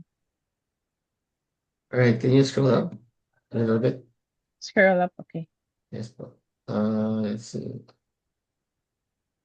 Let's break. You can remove the break in line 12 and 13. This one. No, Ah, okay. yeah, that one. This one. Remove that break, and then you can remove the first print on line 12. This one. Yes. And then run the code again. Okay na. All right. I think that's good. It should say saved 100 codes by the end. Walang No, sinabi. it's Go. still running. It's still running. Ah, okay. This is my Oh, problem there you with, go. yeah. And then just Okay. check the file itself and double click on it. See if it's oh, the code's already there. Quotes. It should be in the same Ah, there you folder. go. All right. Yan. Okay, that's good. Okay. So Thank this is you. just one method that I shared to you, accessing data using API, right? The second one is we'll get the same data, but we're gonna be using Selenium. So I'm gonna show you the other way, the way that we have to, let's say, we have to emulate what we're actually doing on the website. So scrolling, we have to emulate that one in order for the site to actually make a request, and then we capture that request, the data, and then we save it. So it's the result will be exactly the same. It's just that we are getting the data in different ways. All right. This is for dynamic sites. All right. We'll be using the same site as well, in order to save time. Again, if you were actually scraping an actual site, it would take a bit longer because at first you would need to find out if it's allowed, and then if it has restrictions to log in. So you have to do something else with that in order for you have to put your credentials on your program in order for your program to log in automatically and then use that account to scrape the data. Um, what else? Yeah, I think that's it for now. There are other variations of dynamic sites, but once you understood one concept, you can kind of get around the others using similar techniques. So it won't actually be that much different from what we are doing right now. All right, so let's have a quick break. I badly need some coffee, and yeah, let's get back here around 3:30, I think. Is that all right with you guys? All right. So I'll see you later.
All right. Are you guys here? Okay.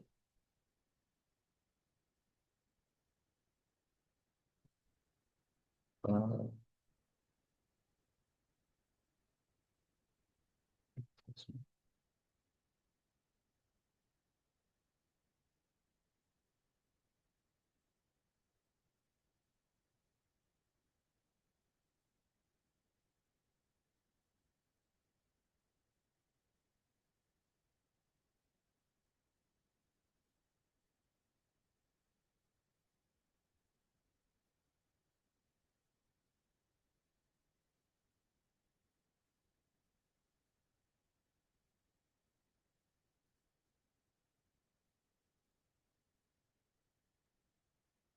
okay. All right. So this is using the API, right? Um, so now what we're gonna do is do the same thing, but using Selenium. So basically we are emulating a browser using Python. So that's what we're trying to do.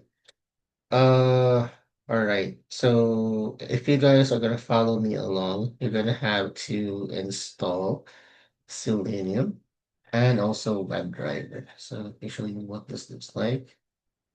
Okay. And,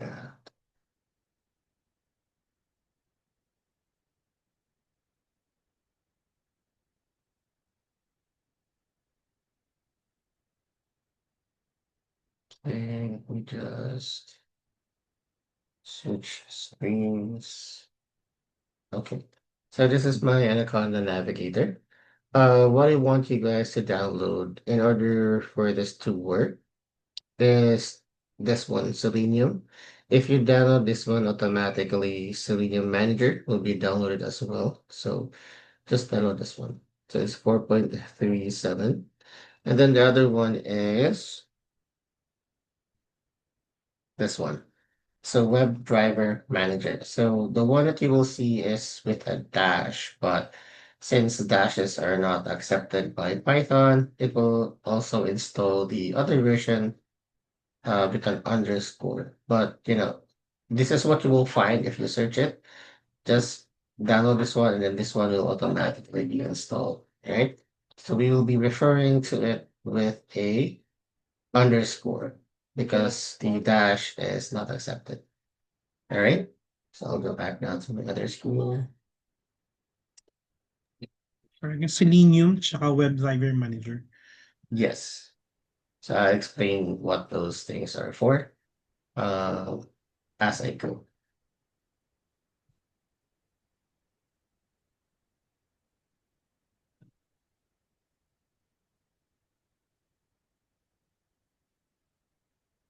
Where is it? Okay, this one.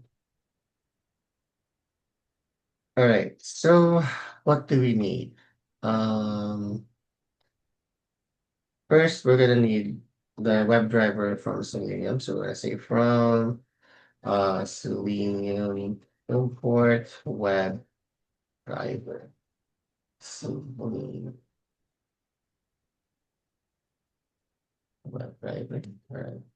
And then from selenium.webdriver.chrome, we're gonna be using Chrome. You can use Firefox, IE, and other browsers out there if you want, but you have to go to the documentation if you want to use those things, right? They might need more libraries than what I have here, and you might need to install some other stuff, but just follow those along and I think you can use it. Anyway, by default, Chrome is the largest, has the largest user, uh, has the largest amount of users at any time currently. Um, so using this one is actually more, how do I say this? Not more safe, but more supported since a lot of people are using this one. So Chrome service will import service itself. So what is this used for? Service. Basically, this will be what we will use to emulate Chrome on our program. WebDriver here is just a collection for all the supported browsers by Selenium, right? From Selenium WebDriver.common.py. This one has a weird name, but it's just a very simple application. Common.py. This is for we're gonna use this one later for CSS selectors. So we're gonna be traversing our HTML tree and look for the data that we need using HTML and CSS. Yes? So sure? Oh, I thought you had a question. Um, next is from the WebDriver Manager. What we need here is we need to select Chrome specifically, and then we're gonna import Chrome Driver Manager. All right. So from the name itself, it's the one that manages the driver. Um, Selenium WebDriver Chrome options, import options. So this is for us to modify a bit how the browser will work, because we don't need all of the features since we are just emulating it using a program. So we're going to be turning off some of those things to make it consume fewer resources, right? What else? So we're gonna use Beautiful Soup, of course.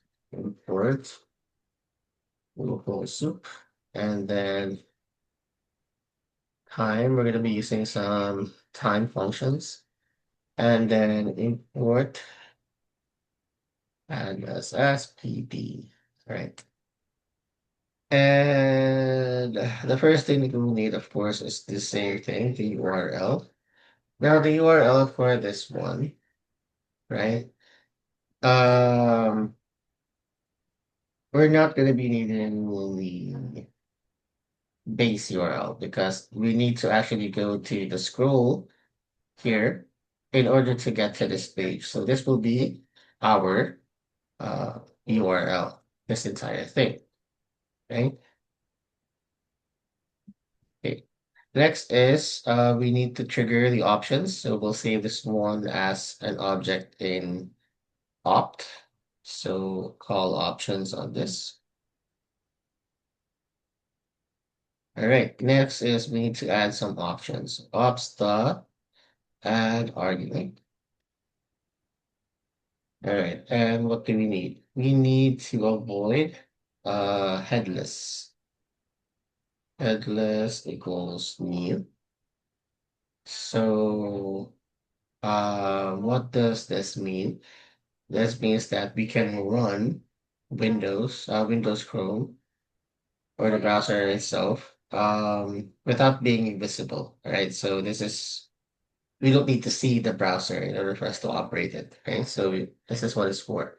Next is we need to add agreement. We can disable the GPU. GPU. This needs a dash dash. Right. We don't need a GPU, right? Because we're not gonna be loading some heavy graphics or some heavy images. We're just on the browser. We're just trying to get the data that's being loaded. What else? We need to add um the sandbox, right? So no sandbox. All right. So this flag, this argument, disables sandboxing. And this is what usually happens when you emulate Chrome. So if you do no sandbox, then this will make Chrome run smoothly, a bit smooth. Ops add argument. What else do we need?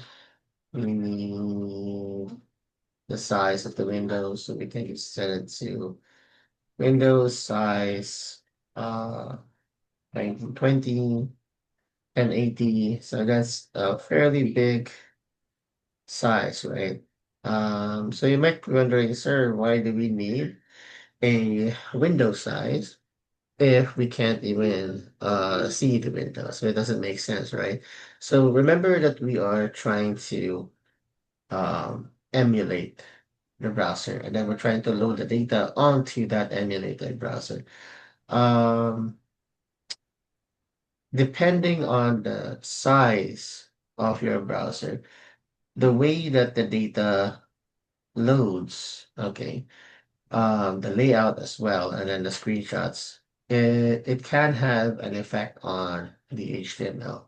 So to ensure that you have consistent layouts and screenshots, you're gonna want to always have the same screen size.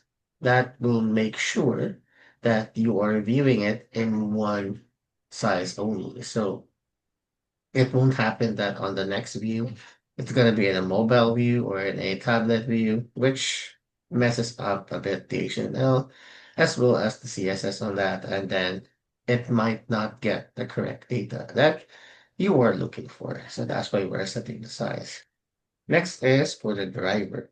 We need to enable the driver. So we'll call web driver.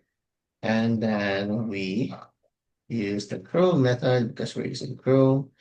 We are gonna set the service to this. Actually, you can just use Chrome directly, but we need to modify some things. So that's why you say service. Um, we are gonna need the service uh function for this service, and then we're gonna update the Chrome driver. That's what the Chrome driver manager is for as well. It automatically updates it for us, so that's why we are triggering it manually here, just to be sure that we're using the latest one. So we're gonna say Chrome manager, and then call that one after that. We can just call install directly, like so. After that, where's this now? We can have a second argument. The second argument is the options, which will just pass our opt object here. Opt dictionary. Ops dictionary. Just add an S here. Ops dictionary. Okay. Um, all right. Next is what we will do. We can Since whenever we are dealing with web scraping, some errors might happen from time to time. So you can add some try except into your program. You can even add it here on our previous one if you want.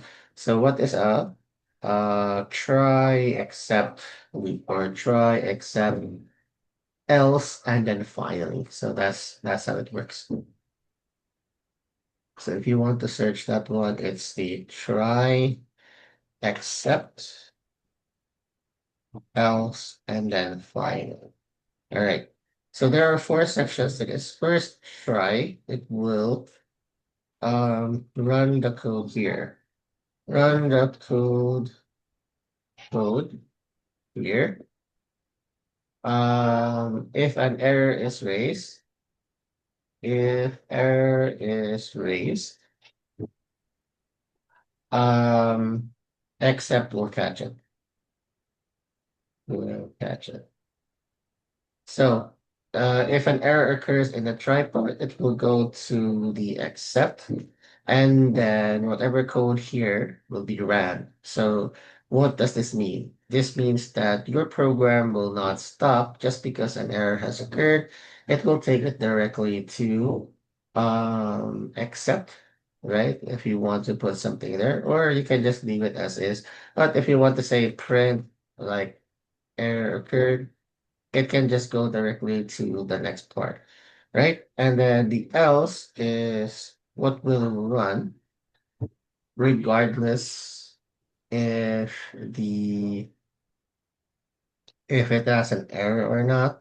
And then the finally will also run as well, regardless if there's an error or not. So the finally is usually used for cleaning up purposes, or closing things, right? Because we're emulating something. So um if you're trying to the same thing with our discussion in Python, or I think your discussion with Mamshai, when you're opening a file in Python, you need to also close it up afterwards. So the same thing here. If we're opening a browser, you also need to close that one in order to free up resources. Although this is done automatically if you close everything up, but just to be sure that your memory in your device is free up of those things, then you have to manually close them as well. All right. Runs regardless. All right. Whatever, these are the codes that you need to do, right? That you don't really expect any error to happen. Um, yeah, you will put it here on the else, right? So that's what we're trying to do here. In this case, I think we'll just use a try and finally. So a try and a finally. Okay.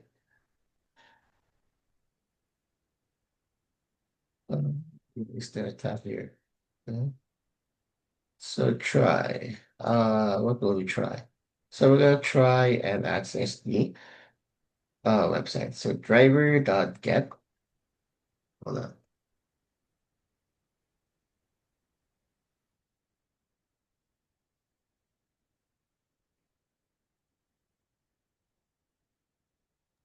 All right. Let's see.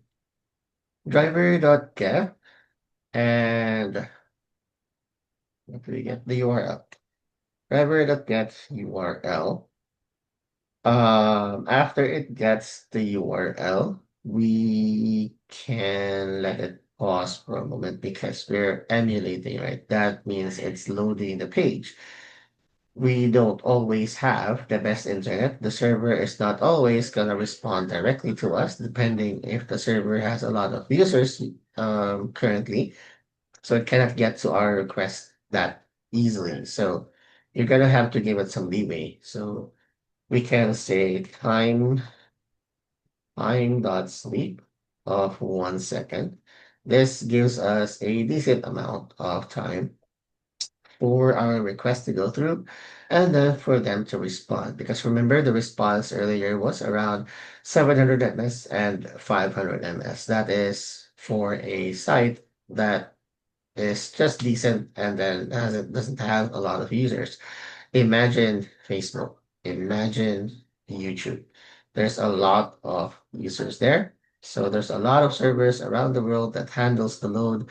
Users are transferred to if one server is full, users are transferred to another one. So that's why sometimes you might experience that there's a slower response from YouTube, and then sometimes there's a very fast response. It depends on where you are connected. So if you're connected to something closer, but it has a lot of users, then it's still gonna be slow. If you're connected to something far, but there's a low users there, then odds are your page will still load a bit faster compared to the other one earlier. So something like that. All right. So that just give your program a bit of a leeway to load the page. After that, what do we do? We're gonna try and emulate the scroll. So how do we scroll? So it's very easy, right? You're just gonna scroll the mouse wheels, and that's basically it. But if we convert that to something like a program, it doesn't really understand that one. First, when do we stop the scroll? We stop when what? We stop when there's nothing else to load. Next is when we scroll, right, we don't scroll infinitely. We scroll and then pause, scroll, pause, scroll, pause, scroll, pause. So we need to have some variables for those things.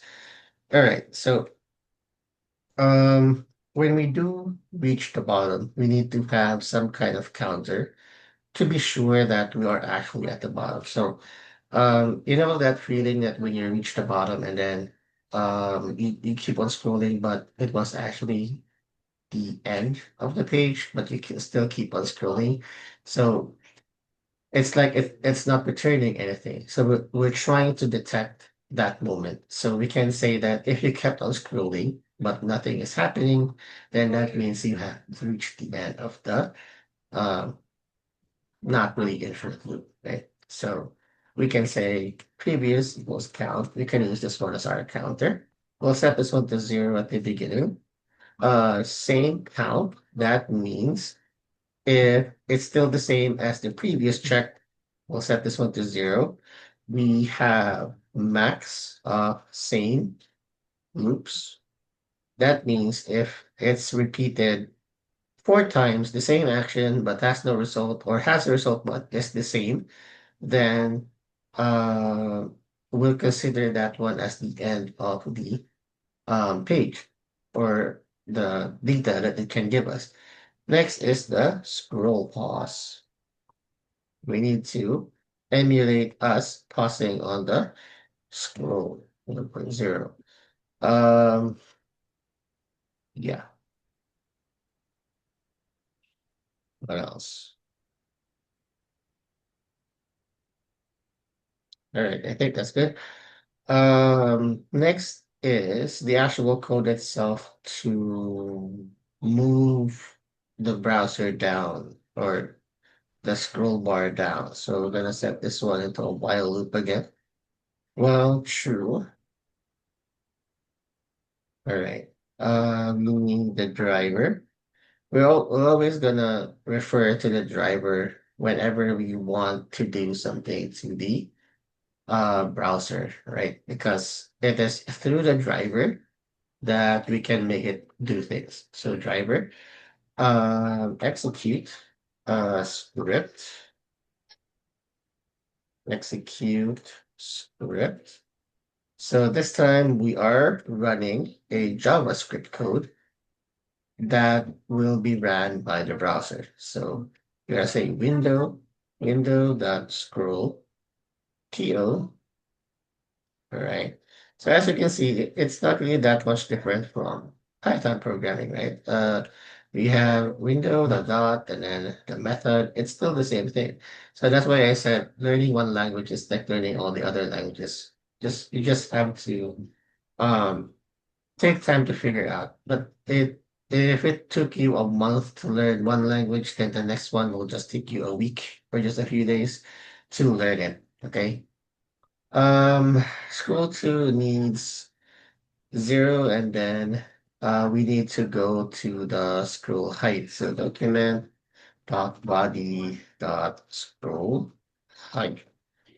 So this is the you need a semicolon for this one. Actually, it's not really that needed, but just to be sure. So document is the document body is the page itself, the whole page, and then the scroll height is the current height, right? So it will scroll to the same amount of the scroll height. So that means from very top to the bottom, it will do one scroll, one like that. So that's what I'm trying to do with this script. So scroll to from 0 to the scroll height. So at the very bottom, that's what I'm trying to do. And each time that you load a page, right, the scroll height changes, right? So it let me reload this one. So this is the current height, right, of the scroll. Now, if I go here, right, this is the current scroll height. Now, if I were to go to the end, okay, now there's a new scroll height. There's a new value for scroll height. So um, this will still work because we keep on referring to the scroll height property. We're not the scroll height is automatically changed by JavaScript behind the scenes when the page was updated. All right. Now, since the scroll height has changed, we can just keep on referring to it, and it will always give us the max height, like the max height. All right. So that's what we're trying to do. And after that, what do we need? We need to what? Pause our scroll. So time sleep again. But this time we'll use the scroll pause. So why am I not using just a number here? That's because it's easier just to edit this one. I might use scroll pause some other parts or whatnot, but this is usually a good programming practice if you do something like this. What else?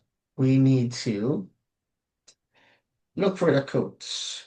So if we go to here, elements, this one, this is under codes and then code. So we can just look for codes if we want. We can say codes, sorry, codes is equals to driver, find elements. This time we're gonna be using the by service, CSS underscore selectors. So selector, and then you're gonna need the dot code here because that is the class name dot code. Oh, oh, we can just go directly here since they're all the same code. This is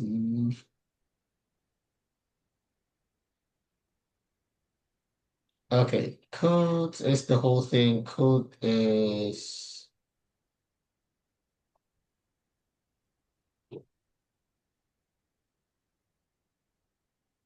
wait,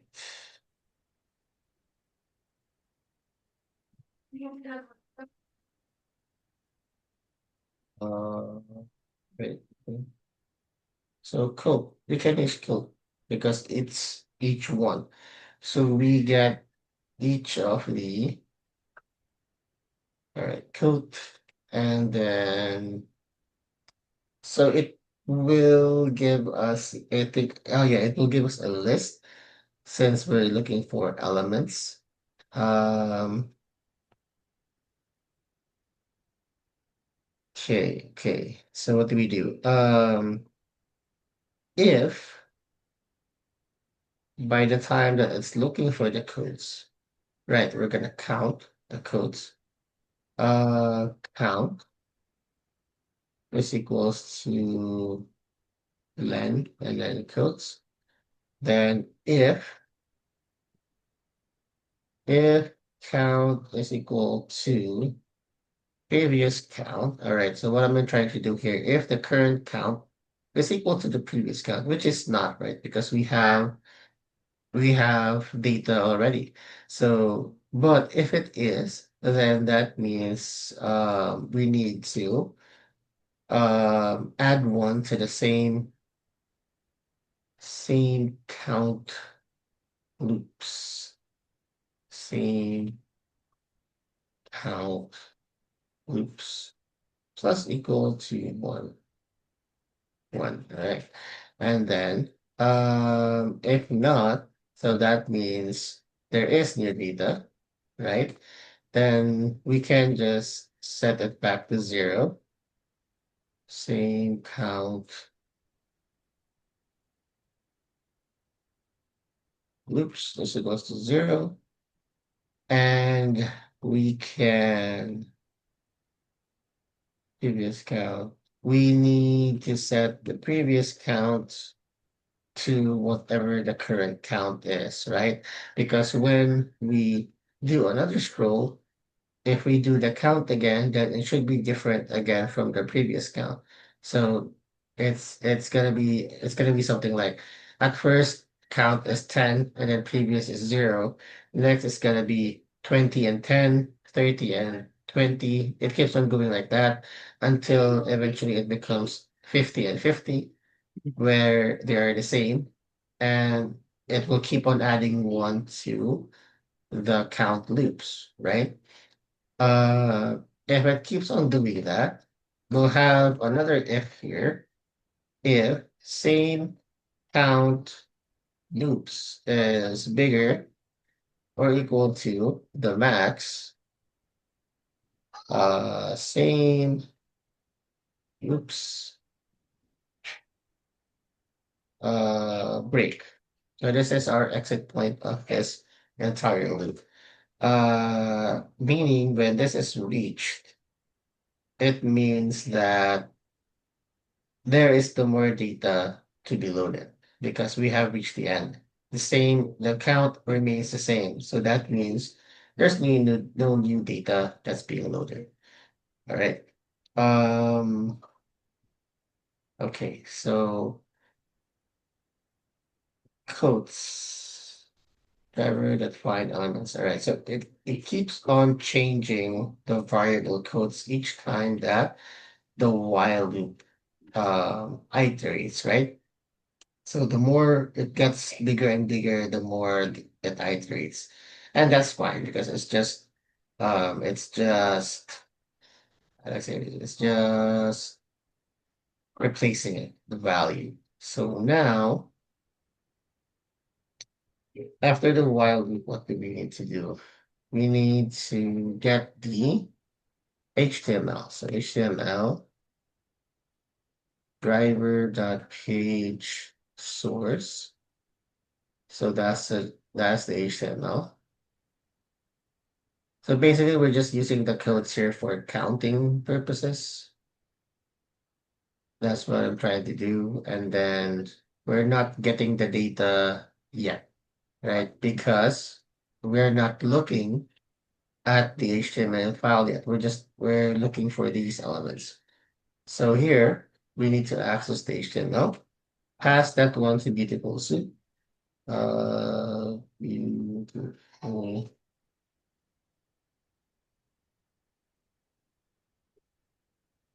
parser. All right. Items. And this is where we will store everything in the items. So we'll create another loop here because soup, yeah, for Q and soup dot select. We'll use the select method and then pass in the same thing. Code, it will select everything.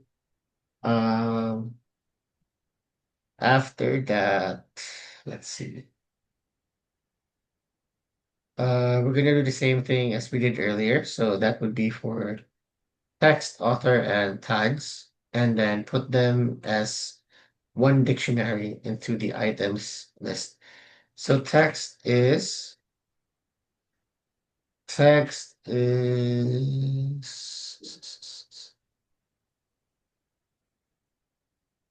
okay, class text. This has a class tags, tag in tags, and then class of author.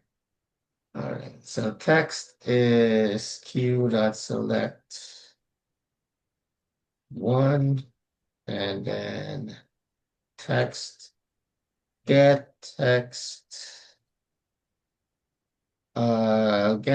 method, and then we'll also include the script is equals to true to avoid the extra spaces.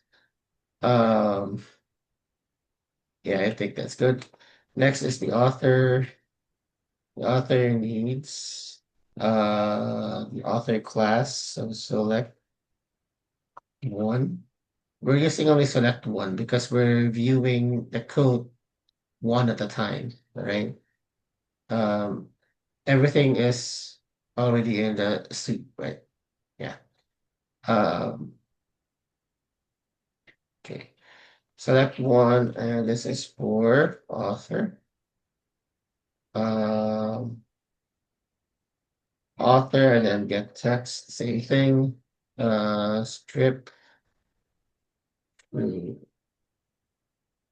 Next is tags. This is tags in tag, right? So we're gonna be needing a list for this one. Tags would be a list. And inside here, we'll make another for loop. So for key, short for tags, and queue, the current queue, select everything that has or that is in tags with a class of tag. And then using that CSS selector, it should get everything here, all of these elements. It should get all of these elements. And then what do we do? So for each key, what it will do is key dot get text and then strip this equals to true. All right. So this will give us a list for all the tags. After that, all we have to do is call items and then append it there. This. So text will be text. Author will be author. And then tags will be tags. Oh no, wait. There's a lot of things here. We can use the join method, the string join method. So and join all of them with a comma. So comma and then dot join tags, the tags list, so that it will look like one string separated by commas, right? This will work because this method is using the string object, right? So it might look weird that we are using a string directly, but this is possible because this is considered an object, the same as if we were using actually a variable, right? Okay. So what else? Um, we're gonna pass it to, we're still gonna try, right? We're gonna pass this one to the data frame. PD dot data frame. We're gonna create a data frame out of this one, and then items. Yeah, dot. We'll save it to CSV, and then quotes by Sabino. All right, dot CSV. Okay, and then index is supposed to false. All right. Then we can print something out, sage, len, df, and then hoops. All right, and then finally, what do we do with the finally? We close them, so we can just say driver dot quit, and that essentially closes our emulated browser. Okay, now let's just hope that I did nothing wrong and everything works fine. Unmatched. Line 56. Index to fall.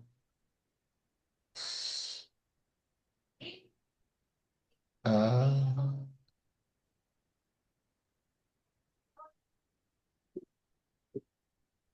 index falls. Index falls.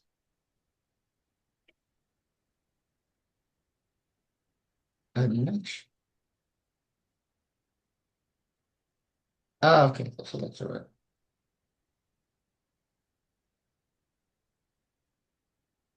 Tingnan niyo po.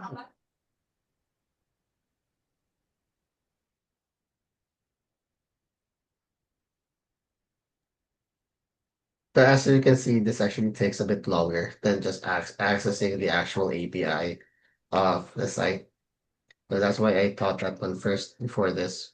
Always make sure to check if the API is available. If not, then you can do this one method. All right, save 100 coats. If I go back to home, Selenium, and as you can see, it's exactly the same thing. Although their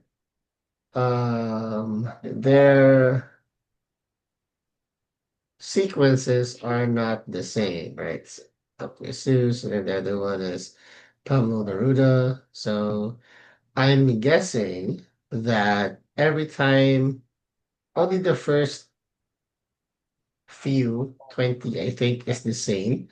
And then after that, it randomly gives us um 10 codes at a time. So that's why there are different codes after 20. So yeah, I think that makes sense. All right. So yeah, that's it. If you were able to install the Selenium and WebDriver package, then you can try this code out and see if it works on your end. If not, then you can just try it at a later time. All right. What else? So if you wanted like to try out other data. Like if you're having trouble looking for data for your capstone project, there's actually a lot of data out there available, right? Um, if you go back to the part where it says to scrape,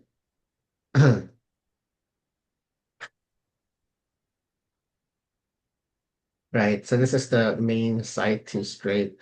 This is actually a practice site, so there's one of them, right? Books. We've used this one before for the static sites. Um, And here at the bottom is for the code. So here are some different endpoints that you can use and some challenges as well. So these sites are actually used for practice purposes. Here are some other challenges that I think you guys might want to also try out. So there's a default one, JavaScript delayed, table full, login, view state, and then some random. So actually, all the other parts here are a bit easier once you get the hang of the scroll, because once you know how to like do it, all that's left is to know what functions and methods to use, right? And you can easily do that with Google, even with AI, you can easily use that. And now you can give your assistants, your AIs or Google some more context to what you're trying to look for. So this time you're trying to look for a function or method to use in JavaScript to emulate a click. So now it's more precise. Your search is more precise and you will have more results when you're trying to do something, right? Um, of course, whenever you're trying to use AI, always make sure to review your code. I have seen it many times before that it gives me wrong code. So you have to review it. Although they say, right, you must have heard this one before, they say that you can create like websites or apps using only AI. That's true, but that's because they forgot to mention that they already know how to create a website or a app. So they know how to ask the AI. They know what data or what way of speaking, right? The jargons that it needs in order for it to give the correct output. So, and also they know the workaround. So it's easier for them to um like know the road or something in order to create those things, right? And what I'm trying to say is that even though they don't know the library, once they know how to get to that point, right? They can just ask, hey, what's the function that's similar to this one in this library, right? And if there are enough data available, then AIs can actually help you with that one. If not, then that is the time that it will give you some weird answers. Always, always go back to the basics where you have to actually like read the documentation. So uh, that's actually a bit more tiring, but it's very um, worthwhile in the end once you learn how to read documentation because you're never afraid of having errors. You're never afraid of making mistakes because it'll just be there. The solution will just be there. And I think that's it.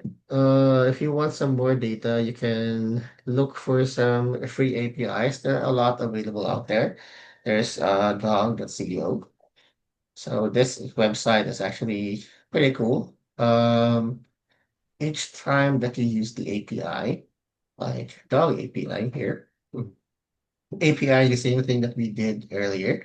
So as you can see, here's the JSON. Um, Example, here's the message. It's in the message key and the status. So you have to do the .json method for this in order to become a dictionary in Python. And then you can go access message and then get the image. You can get all the links for all the images of the dogs. Now, how does this work? This is the API that you need to call. So all you need to do is pass this one to the request, the URL, and then you will have a new dog image every time, right? And you can do this one in Python as well. So instead earlier you were using URL, this one, you can just use directly, uh, sorry, this one, and it will give you a response like this. All right. What else? There are some paid, like the weather stock, stack, I think, stack. Okay, so here, yeah, let's stack. This is they provide data via API and it is in JSON format. It's lightweight, but oh yeah, it's a free one. So this is good. Yeah, this is free one. If you go to pricing, you have about 100 calls per month. That's enough for a small project that you want to do for weather, right? Like you can do this one, check the weather and say, oh, in the last few months, the weather in the northern hemisphere is up by 2 degrees, and that's really a problem, blah, blah, blah.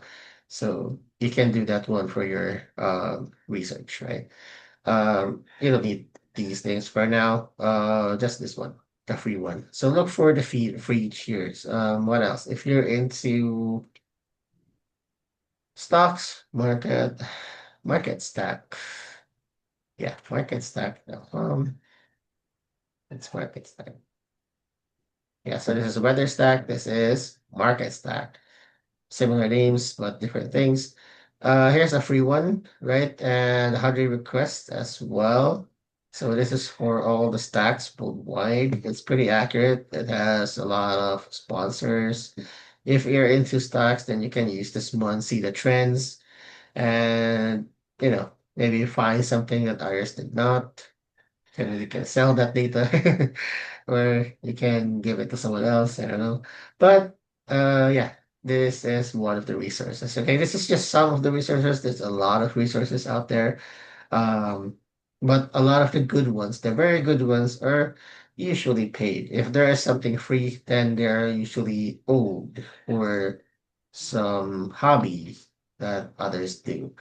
So yeah, I think it's up to you guys now to finish your own capstone project and then submit it, right? And when you have time, and then you can get your certificate, right? So this is a fixer.io. This is for foreign exchange. So as you can see, this is the JSON data that you will get. You'll get the rates versus the USD. This is the conversion ratios and 170 world countries after that. So it just didn't show it here, but that's a sample result. Canadian, Europe, I forgot what these things are, but that's just an example. All right. Uh, okay, that's officially the end of our session. I have nothing else to add. Other than, yeah, I was trying to actually look for actual databases for us to access, but I wasn't able to find one. Uh, so unfortunately, yeah, I was supposed to try out SQL and also for Mongo. So those two things. You can at least use SQL to get some data and then use MongoDB to get data as well. So those two are two of the biggest database structure in the world today. So yeah, knowing at least how to access those things will give you an edge sort of in your work. All right. So that's it for me. Any questions before we end?